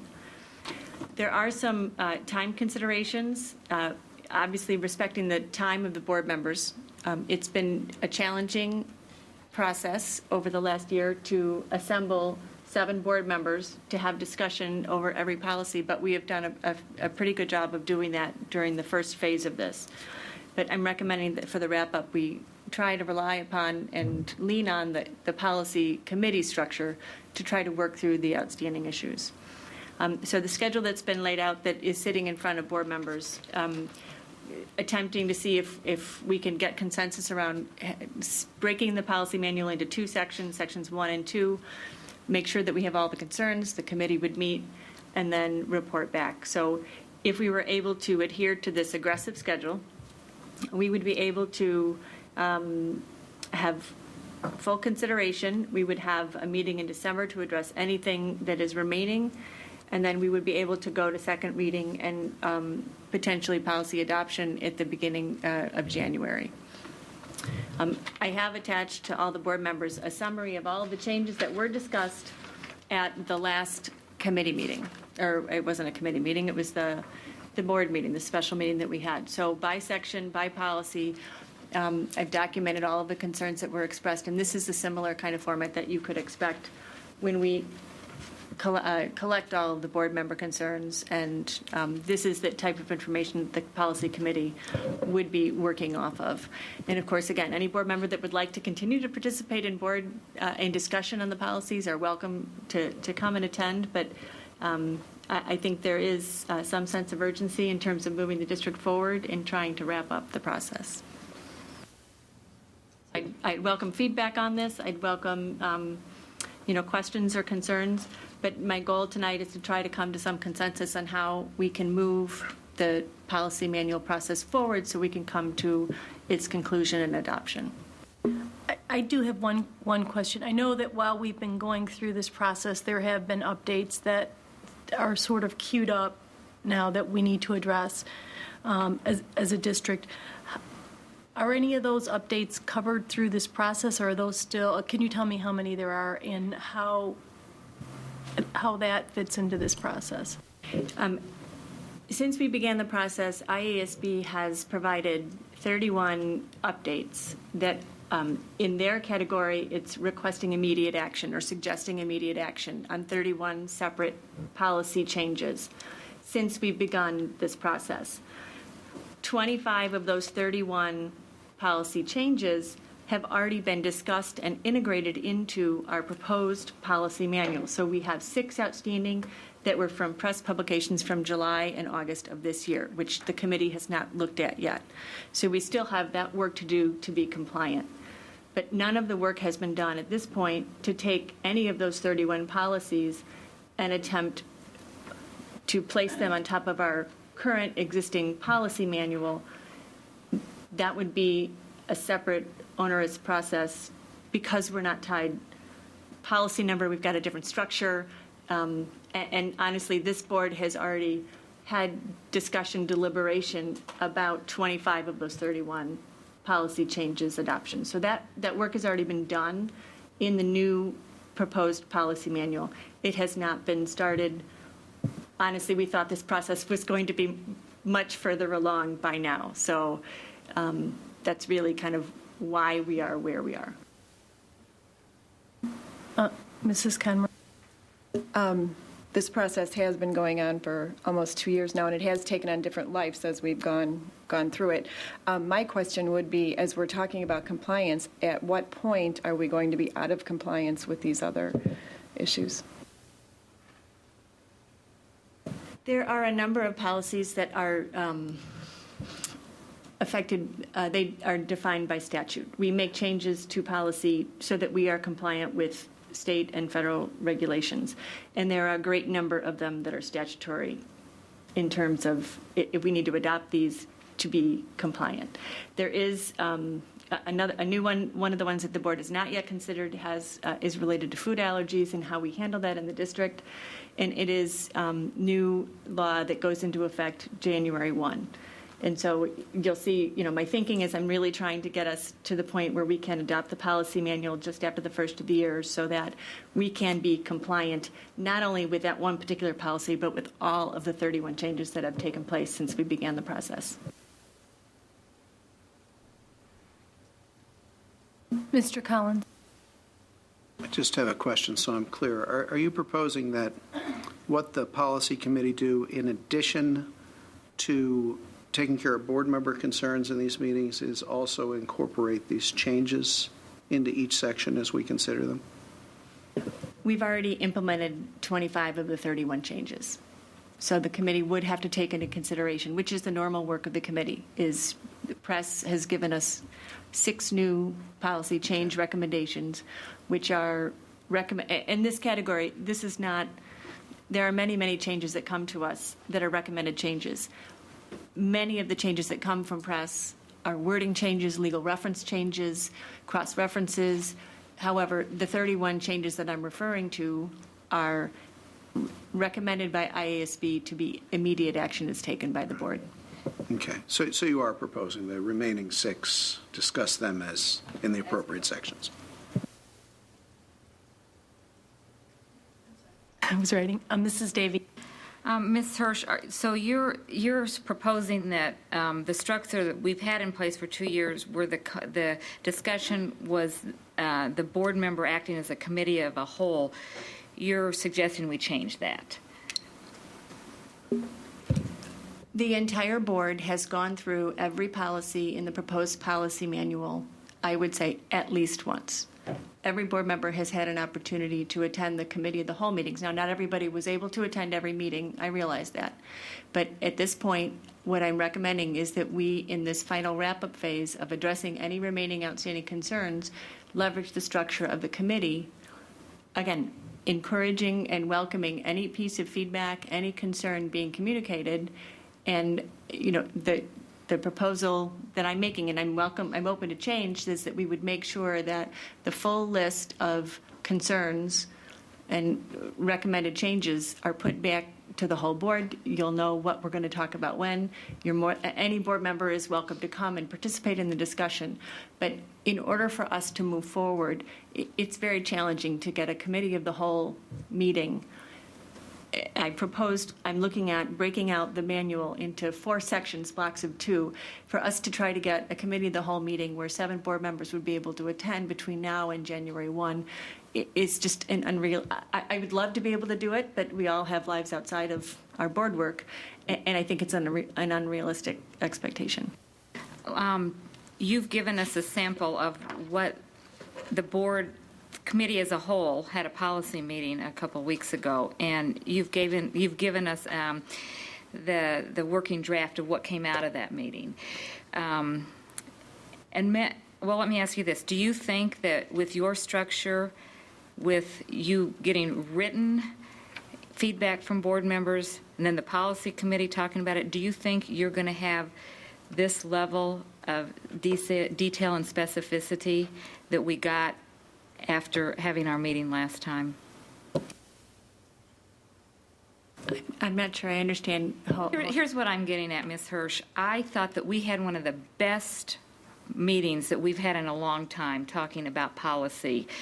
And there was rich discussion about what our district values, and we were all 7 able to be a part of it. And the list that you presented to us didn't come from each of us submitting things. It came from a discussion. And so what I'm concerned is losing the discussion of the full board. You want to take the discussion to the policy committee looking at a submitted list, but not having the full board discussing the issues. Some policies, I will agree, we could streamline. I mean, some of the policies I submitted that I wanted to relook at, it was missing a cross-reference, the wording things, and I think there is a lot of streamlining that could be done. But I also think that there are some policies that we all talked about at one point. We put in a parking lot that we needed to come back to. There was there's some philosophy issues, some issues with students, some curriculum instruction issues. There are a few that warrant full board discussion. And so that's where I'm not supportive of the structure that you've put in place, because I think that we're losing the committee as a whole discussion. That, to me, policy is what we do as a board and as a full board, not delegating it to 3 of us. And I don't think we can get 7. I don't think that's realistic, but I think if we could agree on that, if at least 5 of the 7 of us, or 6, pick a number, could be together for these discussion points, that's what I don't think we should lose. I don't think the urgency to get it done, we should get in the way of the importance of the discussions that go around creating good policy. If we need to pull out the 6 that you haven't had a chance to look at and act on any of those that we're out of compliance, that may be a layer that we need to consider. But it's the full board discussion that I'm just not willing to give up. And 2 years ago when we started it, we agreed we valued this so much that the policy committee meetings would all be committee of a whole, so that the whole board would be a part of them. Can I just suggest an alternative? Mrs. Davy, are you suggesting that we could scope out how many of these specific ones that we think are in that population where we need to have the board discussion? And would it be possible to, if we had a limited list saying we're going to have, and you have extended the invitation to all board members for these policy meetings, but what if we could compromise on this and say, okay, for this limited population that we feel really warrants the full discussion of the board, we try to schedule 1 meeting, 2 meetings, for full board? I mean, I know you've put a lot of thought into this. I'm just trying to come to a place where we feel like I would support that, because as I said, every policy doesn't need to be revisited by the whole board. I'm not saying that. I think a lot of good work has gone on, but I think our last meeting was a perfect example of how the 7 of us were able to come up with some really good observations and things that needed further discussion and further either language tweaking or other things. So I would support a compromise where we can try to identify what needs a full committee as a whole discussion. And I'm going to let you talk. I'm just going to jump in one more time here. What I'm going to suggest, and then I'll let you react to it, is, I think we try to stick with this timetable. But if there's things in 1 and 2, hopefully, if we get to a point where this specific policies in 1 and 2 that we feel are in this category, if we can provide the list, and, towards later on in the process is when we would hit that. So let's say November, which seems a little bit later, maybe that's a bad time. But if we can get the list, we need to pull them out ahead of time so that we're not being surprised as we're going through this. And we need to honor what we're committing to here. So if there's policies we're concerned about, we have to identify those, we have to put them on the list. Let's schedule the meeting to address those and allow the policy committee to work through the rest of that. Is that what you're saying? Yes, I think we need to be very careful that we don't violate the Open Meetings Act by each of us individually providing our input on policies that isn't discussed at the full board table where it belongs. I think we need to be very careful of that as well, not to all be giving input and then just for certain board members to work with that input. I think we need to also consider that. So, but to answer your question, yeah. But doesn't the process that you're inviting all board members to the table help with that also? And again, I'm going to stop and let you hear. There were a couple of concerns that were expressed, and one was that not all board members' concerns were taken into consideration. And in order, I'm trying to come up with a balance between attempting to try to get to keep moving forward so that we can hand the administration a policy manual that they can begin writing procedures around, trying to make sure that we're compliant, and trying to respect board members' time. So there's a lot of projects that this board is taking on at this point in time. We have negotiations that are beginning. A lot of board members are committed in a lot of areas just in the board arena, much less outside of our board work. So I'm trying to balance and come up with an opportunity to have all board members, and that's why I'm requesting that we put it in writing and we can work out a structure that is going to meet the requirements of the Open Meetings Act. It can all be submitted to the superintendent. It could be something that is not something that is shared with board members. My goal in getting it to the committee members ahead of the meeting is so we can do the research on understanding what is legally required, what is recommended, what discussions we've had in the past. When I conduct a policy meeting, honestly, I go back and review all of the different versions of the policy that we've discussed. I try to recall what the conversations were so that I can attempt to prompt us to keep moving forward and we can understand and remind ourselves of how we got to the point where we are. That kind of work is the work that I've been doing behind the scenes in preparation for every policy meeting. I'm willing to open it up to other policy committee members that have the interest and time to be able to do that prep work so that we can be prepared when we come to the table. If you would prefer that it goes to the superintendent and that information is collected by the superintendent, that's fine. I'm open to changes in the process. The other thing in terms of time frame, I'm sure that there are going to be policy changes that are recommended that the full board wants to discuss. That's the purpose of the meeting on December 14th. We have got a meeting on here where we can address any remaining concerns in any section that we need to address as a committee of the whole.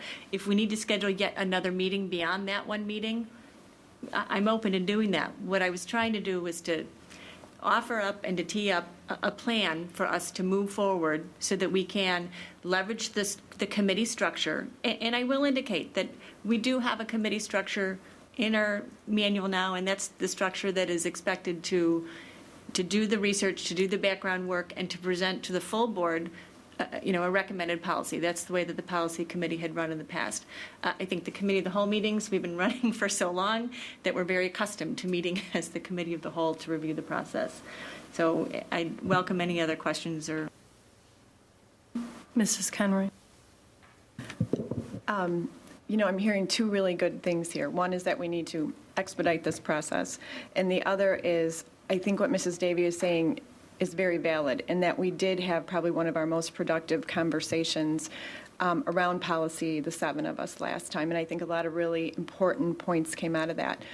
I'd like to possibly suggest that as opposed to each individual board member writing down something and bringing it to the superintendent or however you're suggesting, perhaps we could have each individual board member have the option or the right to say, I would like to bring this particular policy to the entire board. So say we end up, all 7 of us come up with however many that might be, and we just agree if Mrs. Davy has an issue with this policy or Mr. Collins has an issue with that policy, then this needs to be brought to the entire board, and the rest of the policies can go through the policy committee. And that way, I think all the voices are being heard. I think we're back where we are right now. And I think the concern is that if we start scheduling committees of the whole to get through this manual, we're going to be doing this for another year, and we're going to be out of compliance. We're going to put the administration in a position where they're paralyzed to move forward on goals that we've set for them. I think that the policy committee needs to continue working on the ones that we are going to be out of compliance with. That work needs to continue. So what I'm suggesting is that a voice is heard, everybody's voice is heard where they think it needs to be heard, as opposed to us trying to just push through this. So it's I'm looking at 2 different things here. Becoming compliant before the date, which is one issue that the policy committee needs to deal with. And then the other broader issue is finishing the policy manual and everyone's voice being heard. I need to clarify. We will be compliant when we adopt this proposed policy manual. We will not be compliant if the committee takes these last 6 issues under consideration and recommends them to the full board. So the problem is not solved until we can adopt and implement the new policy manual. And maybe I wasn't clear on that, and I should have explained that a little bit differently. But the compliance doesn't come when we deliberate and come to conclusion on a recommendation for the policy change. The compliance is in effect once the board adopts. That's the time frame. That's the schedule that is driving the process, is that it can't just be a discussion of the committee or even the committee of the whole of these specific policies. I had another thought and it's gone. Mrs. Deroni. I would like to suggest, and Mrs. Sershu and I talked about this earlier, that the policy committee get together as soon as possible, go through what we have left to do, come up with try and put to bed some of the language, some of the cross-reference ones, some of the easy things, take a look at the updates, and then see where we are. Right now, we don't know where we are. We don't know if we have 15 policies that need discussion by the whole board. We don't know if there's only 3. Take a look at it. In our best judgment, bring back to the full board what is the work that's left to be done by January. I mean, we got to get it done. And then set up whatever procedure the full board feels is best to get that work done by January. That was my intention for asking board members to communicate in writing what their outstanding concerns were. The committee can meet next week. We have a date that we have all tentatively penciled in. We can meet. But the idea is to ensure that every board member has had an opportunity to express any remaining concerns on not just sections 1 and 2, but on sections 1 through 8. So the time frame that I laid out gave board members, a couple of weeks in between each section. Okay, so by Friday, we would make sure we've already discussed 1 and 2. If there's anything else that we need to discuss, we would ask that board members have that information on any remaining outstanding concerns to the committee so that the committee can convene next week, go over all of those. If we can put them to bed, we'll put them to bed. And then once we're done with that, my initial proposal was to report back to the full board and attempt to go to first reading.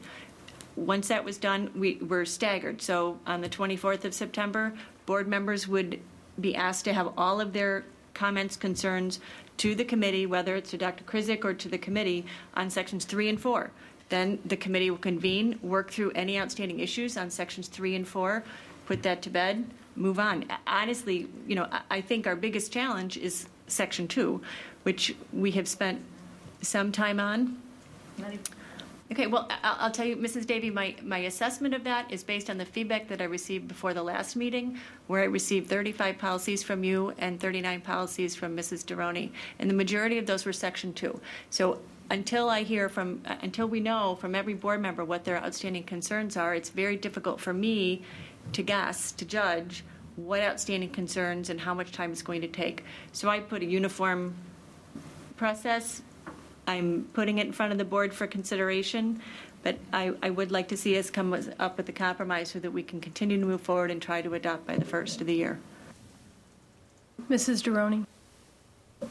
We don't need to belabor this, but I think what we're missing is what we're hearing, that the value is in the discussion of all 7 board members, or however many are at the table at the time. Sometimes I don't know what my concern is until I hear what Mrs. Conroy has to say or what Mr. Collins has to say, and that triggers something, and I think you're right. I mean, there's just really good work done when we put all 7 minds together, and that's what we're going to lose if we just ask for submissions in writing. I'm going to just make one comment, and I'll let Dr. Krizik speak. The board, as a group, has already discussed all of these. So I know that there were a few that we tabled, and, you know, there were ones that we debated. And if we could come up with that short list, and you know, I'm going to go back to, I would support this recommendation with one specific committee of the whole scheduled to address those ones that at that time we tabled and said, you know, there was some reason why we couldn't work our way through that. But every other policy in this manual, we have had that conversation. We can't start that over and go through this whole thing again. We'll never finish it. So that would be what I would support. Dr. Krizik? Please say that it's something that Mrs. Conroy said. I do think there are those policies that you still want substantive discussion around.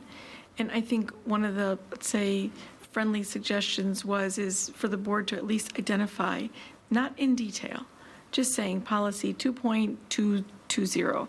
I believe this requires extensive discussion.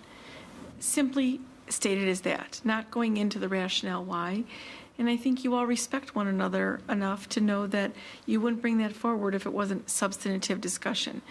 By just having that information, those are the things that should be brought forth back to the committee of the whole to have those discussion. And let's just say out of all of the existing policies, 2/3 might be just minor cleanup, that if no one has any substantive discussion, the policy committee just goes through those.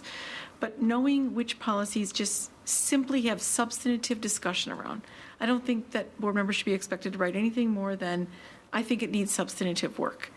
That then gets scheduled as a policy committee of the whole. Maybe we look and say we'll put one of those in, you know, October, so that if the policy committee is able to meet twice before that time, we can keep everybody apprised and moving this forward.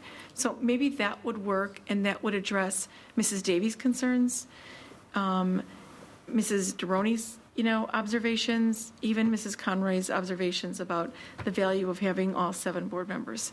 That might be the simplest solution to let us move forward, but potentially scheduling a policy meeting on next Tuesday, September 21st, 6 o'clock, and at least starting to, break out what this work might look like.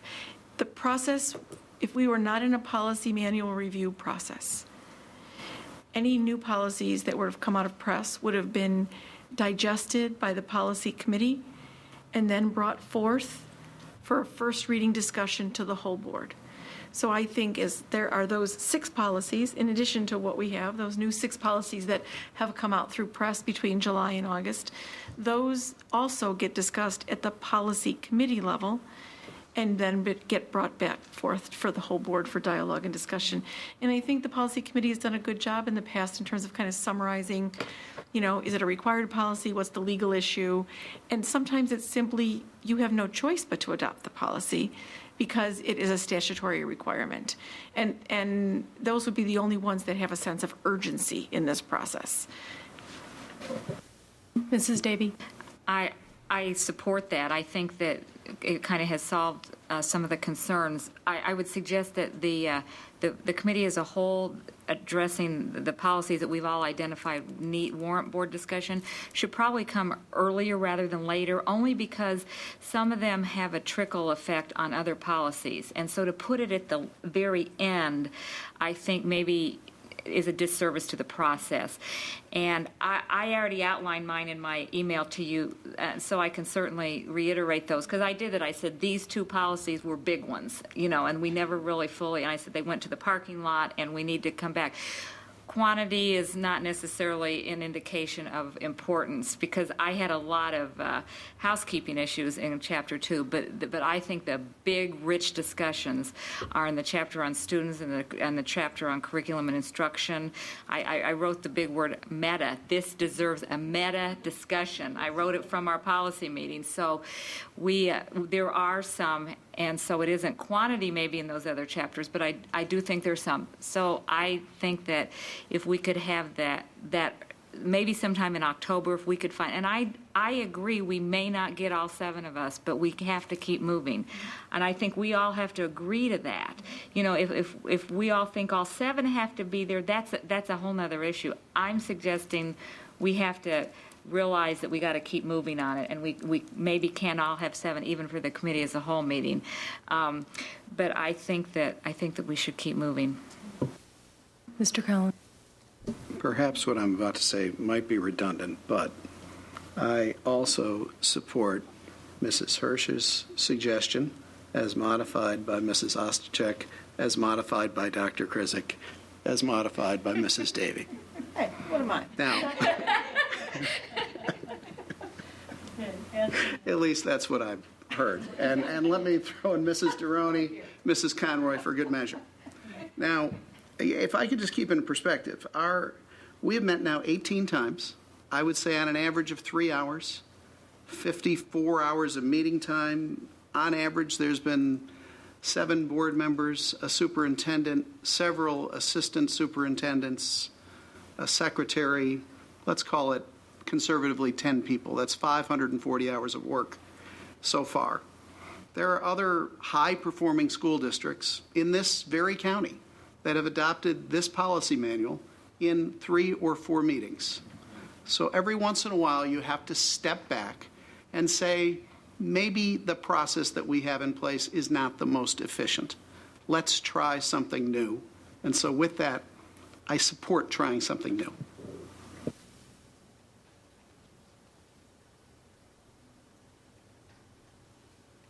Do we have consensus? The policy committee meeting has tentatively checked their calendars, and I believe that we can meet next Tuesday with Dr. Krizik for a policy committee meeting where we will take into consideration any outstanding concerns, and we will go ahead and convene and report back to the board at our next meeting. Mrs. Davy. Just one final thing. If I could get a recognition that on the last line is report and first reading, could we have an understanding that's a discussion in first reading rather than a report in first reading? That would make me feel as a board member a lot better. What I'm intending to report back to the full board is the discussion that was had by the committee and how we came up with this particular recommendation. And then, of course, at first reading, any policy is up for discussion by the complete board. That's part of the first reading process. So I don't mean to imply that it would not be discussed. It's basically any board member can pull a policy for further discussion at first reading. The intention is that the committee is going to report back to ensure, again, that every board member consideration and concern has been addressed and taken into consideration. Just one minor amendment, because we're still operating on our existing policy manual, we have to use business meetings to do the first readings. So I so we have to kind of work around that, but that would be just the one other structure thing, so that, until we get to that point where we maybe change that, if it's early on in the process, if it comes at a policy but nothing is in place until it's adopted in the second reading. So we are still going to be operating under that. So I think this can still work. I think it'll still work because we have a board meeting coming up on September 28th. We have one at the end of October. We have one near the end of, we have one in November, and we certainly have a meeting in December. So, we have one, but we still have one to do that, and then we can look to have a celebration at the January 25th Board of Education meeting, and I will make chocolate-covered Oreos or something, but something to celebrate this success. We are going to move to the next item on our agenda, and that is the fiscal 2011 budget update, which is a workshop discussion. Dr. Krizik? And the reason that we put it on the agenda is that on September 28th, we have our budget hearing, it's the 28th, correct? Yes. We have a budget hearing to start the meeting. And then you will be acting on the recommendation to approve the tentative budget for 2011. Because it has been about a month since we've had any discussion on the budget, wanted to make sure that if there was anyone in the audience or any board members that had any other additional questions for Ms. Masterton related to the budget, so that you could go forward with great confidence in voting what you think is in the district's best interest on the recommendation that's coming in 2 weeks. We put it on the agenda. There's no planned presentation. It is, were there any follow-up pressing questions that needed to be answered either tonight or prior to September 28th to enable the process to go forward. That's why it was put on the agenda. Mrs. Davy? I just have one quick one. Tonight you referenced you didn't use the 1.5 FTE, so that should be, will that be favorably reflected in the final budget, or how will you handle that? What will you do with it? We will continue to just keep that as a placeholder in the budget because we don't know what's going to happen, how things could change. We can get an influx in October of more kids. We may have to do some other things as we go along. So we keep it as a placeholder to carry us forward, and it'll just be in the budget, and hopefully we won't have to spend that money. So I can give you a little information if you would like of just our breakout. We've completed our breakout of our staff, our teaching staff, and our professional staff. And this year we have 156.3 FTE that are BA and up to an MA, and then we have 412.5 staff who have masters and above in there. 162.4 are masters, and 133.6 are masters plus 40. And then we have 48.5 employees who are on retirement track, and 11, 12, 13, and 14. So that's our breakout. It totals about $45.5 million in professional staff salaries. Ms. Hirsch? Ms. Masterton, could you give us an update on the status of the state of Illinois, both in terms of their payment of bills for last year, as well as I think I've seen some articles in the paper that actually have been forwarded by Ms. Smith, who is forwarding these daily updates to the board. Thank you for that. But are talking about some districts are getting an idea of what the federal jobs-related money that is coming through to districts, what the odds are, what the time frame is, and what those dollars would look like. Well, I have received our final allocation. It's $263,150. I don't know when it's coming. I don't think most states know when it's coming. They have some projections that it should be coming shortly, but I'm not really sure that that's going to happen. And so we're just hanging loose on that. As far as the state is concerned, I will have a report that I will send to you as part of my cabinet report from the Center for Tax and Budget Accountability on the state of Illinois and its current status. It's not pretty, obviously. It continues to be not wonderful. However, we did receive about $1.5 million of the $3.1 million that they owed us.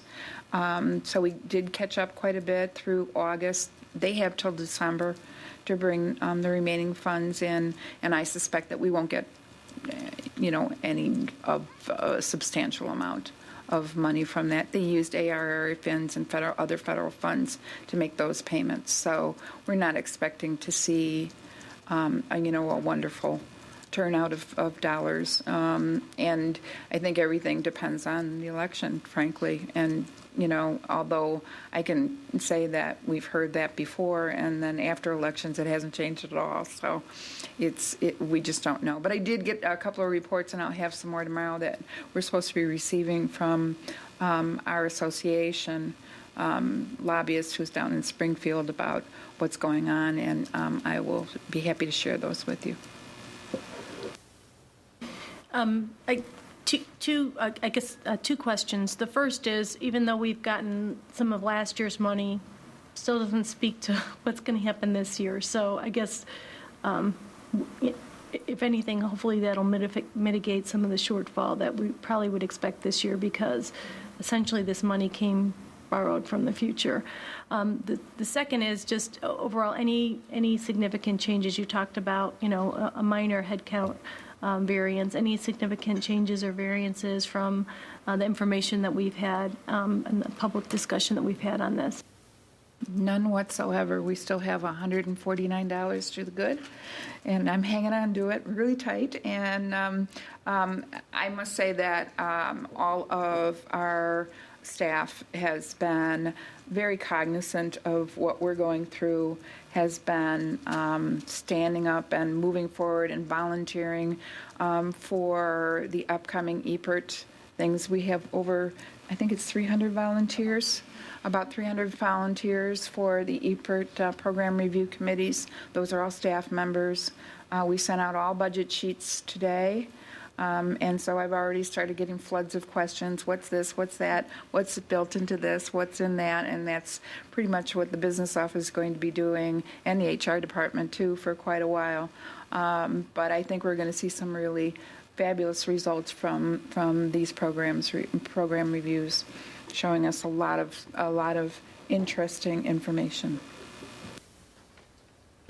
Thank you. Moving forward, we have two upcoming meetings on our agenda. Tuesday, September 28th, we'll have the budget public hearing, and then our Board of Education business meeting, and that starts again 7:30 here in this room. And then following that, Tuesday, October 12th, we have a Board of Education workshop meeting, also 7:30 here in this room. We have board communications, and I guess the first thing, I know that there was, the administration has started the process to make adjustments to the ordinance impacting the amount of times we can use light at our stadium project, following our administration initiating that with the city. Dr. Krizik, can you give us some updates on that? Happy to give you an update, Mrs. Ostajic. Last Thursday, Miss Smith, Miss Malia Smith, Mr. Rudder, our athletic director, Mr. Shu, and I made the first presentation as part of the ordinance review process to the Planning and Zoning Committee. There is currently a 25-year-old ordinance that basically outlines our ability to utilize the lights at the Clarence T. East Stadium. That 1986 ordinance limits our ability to use that to 12 times. In an attempt to have the ordinance reflect our current use, we had submitted a proposal or an ordinance request to the city. We got to hear, after we made a presentation, from a little bit more than 35 residents what their issues and concerns were about the proposed ordinance. And I will say that we heard for the very first time issues and concerns that had never been brought forth to us before. So the process of having the public hearing is a good one in that it allows us to be aware of issues and concerns and then be able to respond accordingly. The good news is that that first phase of the ordinance approval process, which is the public hearing will be continued until October 14th. We have the opportunity to accomplish a couple things during that process. One, respond to some of the questions that the members of the Zoning and Planning Commission had, gather some additional data, which we're very happy to do. That includes, but is not limited to, looking at, are there any alternative light solutions to the stadium? What would that cost be? What impact would that have, positive positive and or negative, as well as looking at other surrounding communities and if there are in fact other communities that have or do not have ordinances governing the utilization of public school facilities. And then we will also have the opportunity to have a meeting for all interested Elmhurst residents on basically a modified ordinance proposal that'll be submitted to the city, but give them further opportunity to kind of address some of their issues and concerns so that we can respond to them in a more interactive format, something that is maybe more satisfying than just a public hearing format. But since that meeting last Thursday, we have done 5 things. We have put plans in place to ensure that the lights at the stadium are turned off on or about 10:30 after a game is completed.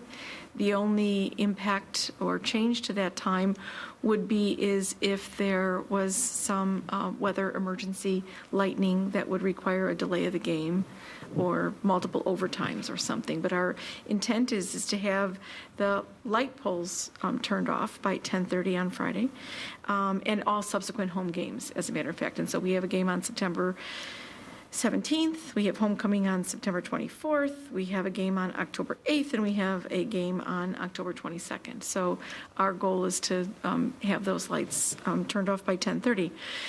We have eliminated playing any music on the public address system during the remaining home soccer games.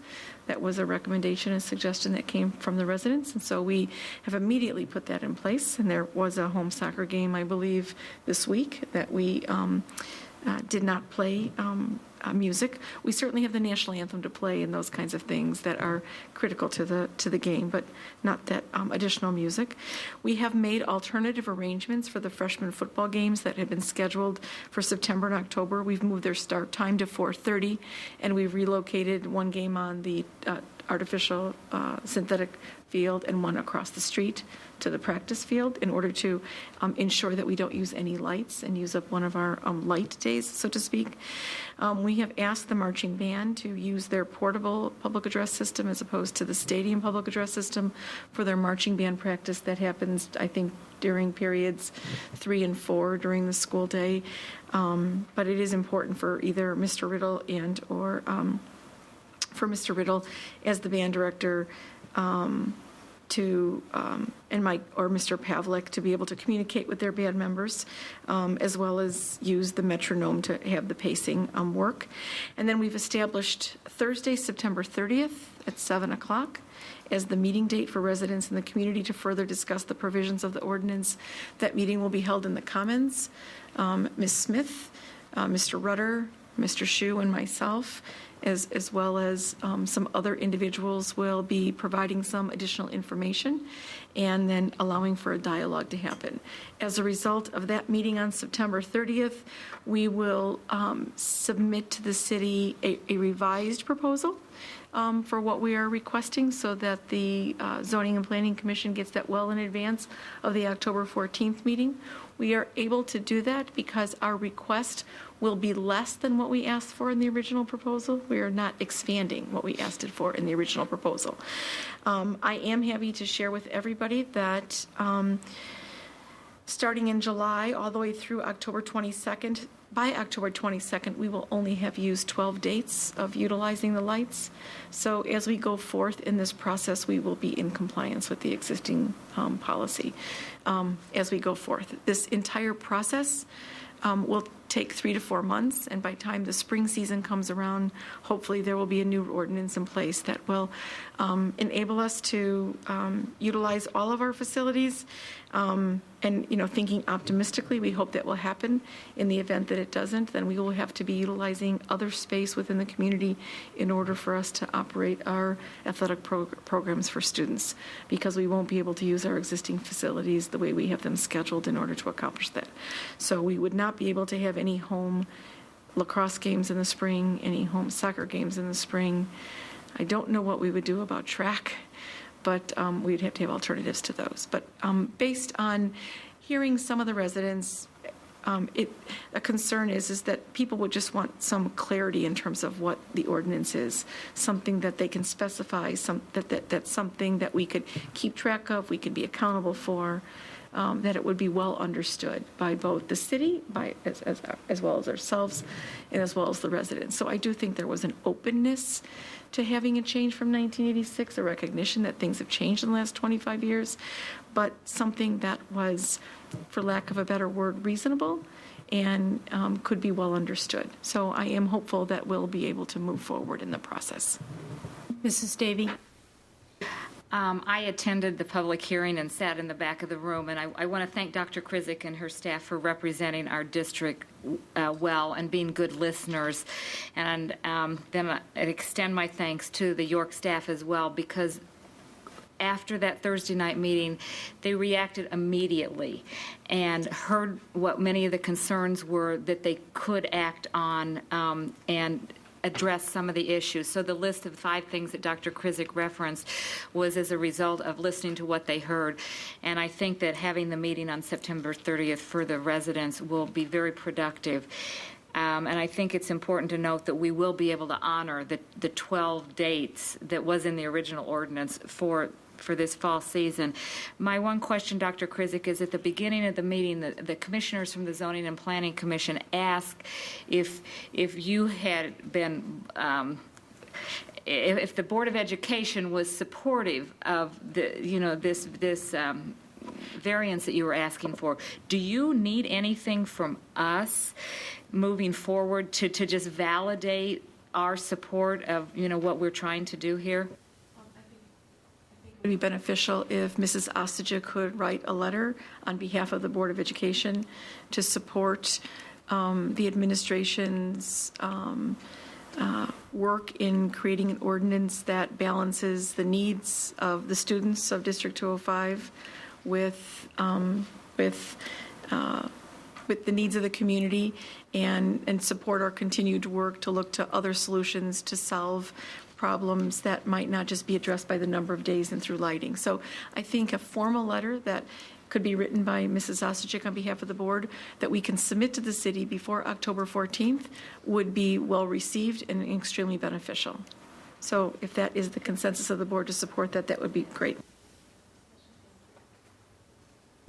And I think it's important to recognize we're not looking to expand the use of the field. I think Dr. Krizik, we could say proactively, but really the use of this field has changed in 25 years. And what you've done is recognize that looking at the ordinance, we're not in compliance with it. So we're trying to recognize the growth in our student activities and trying to balance that.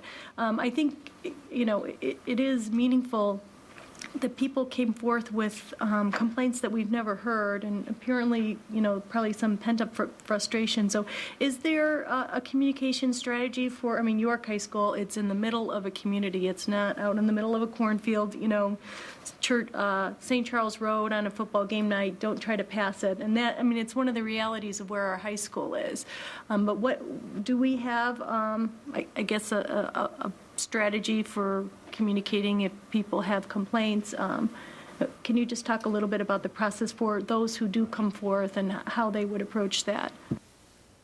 Well, I think that having the meeting on September 30th and talking a little bit about what would be one of the outcomes would be is to identify some ways in which residents should be sharing their concerns so that we have the opportunity to respond, so that there isn't a perception that we're not listening or that we're not hearing. And so to try to identify what those vehicles are. We did put, as you know, a frequently asked question document out prior to the ordinance hearing to try to be somewhat proactive prior to at least inform the community, the broader community, what some of the issues are. And, I went so far as to, give them Mr. Shu's cell phone number and Mr. Piniero's cell phone number in the event that the lights were going to be on after the designated time. So, as it relates to trying to be proactive, we've disseminated that, and that document is on our district website. But we will reinforce what those options for communicating issues and concerns are. I think that We do have multiple vehicles already that are in place. When Miss Malia Smith now sends out Talk 205, that is an opportunity for people to ask questions and respond to. And really, within the last 2 weeks, we've had I think 3 issues of Talk 205. And I think Ms. Smith has gotten some favorable, positive comments to some of them, as well as some questions that we've been able to respond to right away. I know that when each of you get questions, you try to encourage them to bring them forth to the appropriate administrator to try to address and solve the problem. So you're very helpful when residents come to you and say, I think that music at York is, a little too, rap or hip hop. What can I do about that? Your immediate answer is thanks for sharing that concern. Please call, the high school principal and she'll, take your concern. And if you don't hear back from the high school principal in a couple weeks, then let me know and I'll follow up for you. But I think reinforcing where problems need to be solved is a positive piece. They should be first solved at the source of where they're occurring. So if at, Edison, there's an issue, well, Mr. Plascota should have the first chance at solving that problem before it becomes a problem for Dr. Sullivan, Mr. Blatchley, Ms. Schnorr, Ms. Masterton, Mr. Smith, or Ms. Smith to solve, before it comes to me to solve, before it comes to you to tell us to solve, as the case may be. So we'll use that opportunity to kind of reinforce what some good vehicles would be for people to address their issues and concerns.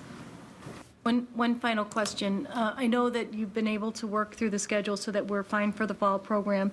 Should the ordinance not pass, you've talked about the ordinance change not pass, the changes that will happen to the spring programs. So I would assume for next year, we're going to have to kind of spread those days throughout the year so we're not just impacting, one season of sports. And again, hopefully we don't have to go there, but that's something we'll probably have to plan in advance. I think that if we can provide the residents with a better understanding about how our fields are utilized, how they're optimizing other fields within the community, and just do an education process. I do think that when you present thorough information, individuals at the end of the day are very reasonable and opening to listen and to generating solutions and options.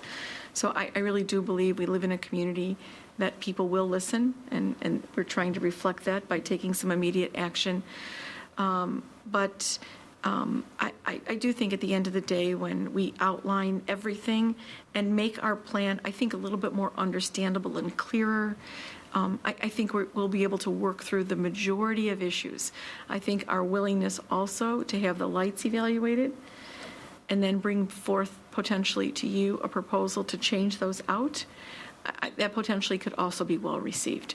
So we're trying to be as responsive as possible, and we may not be able to get some solutions in place by November, but we might be able to have some solutions in place by the spring or the summer. So that's what our intent is.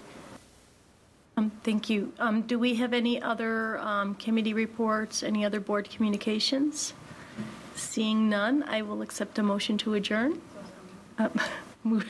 Saw the hand before the voice. Moved by Ms. Hirsch. Is there a second? Second by Mrs. Conroy. All in favor?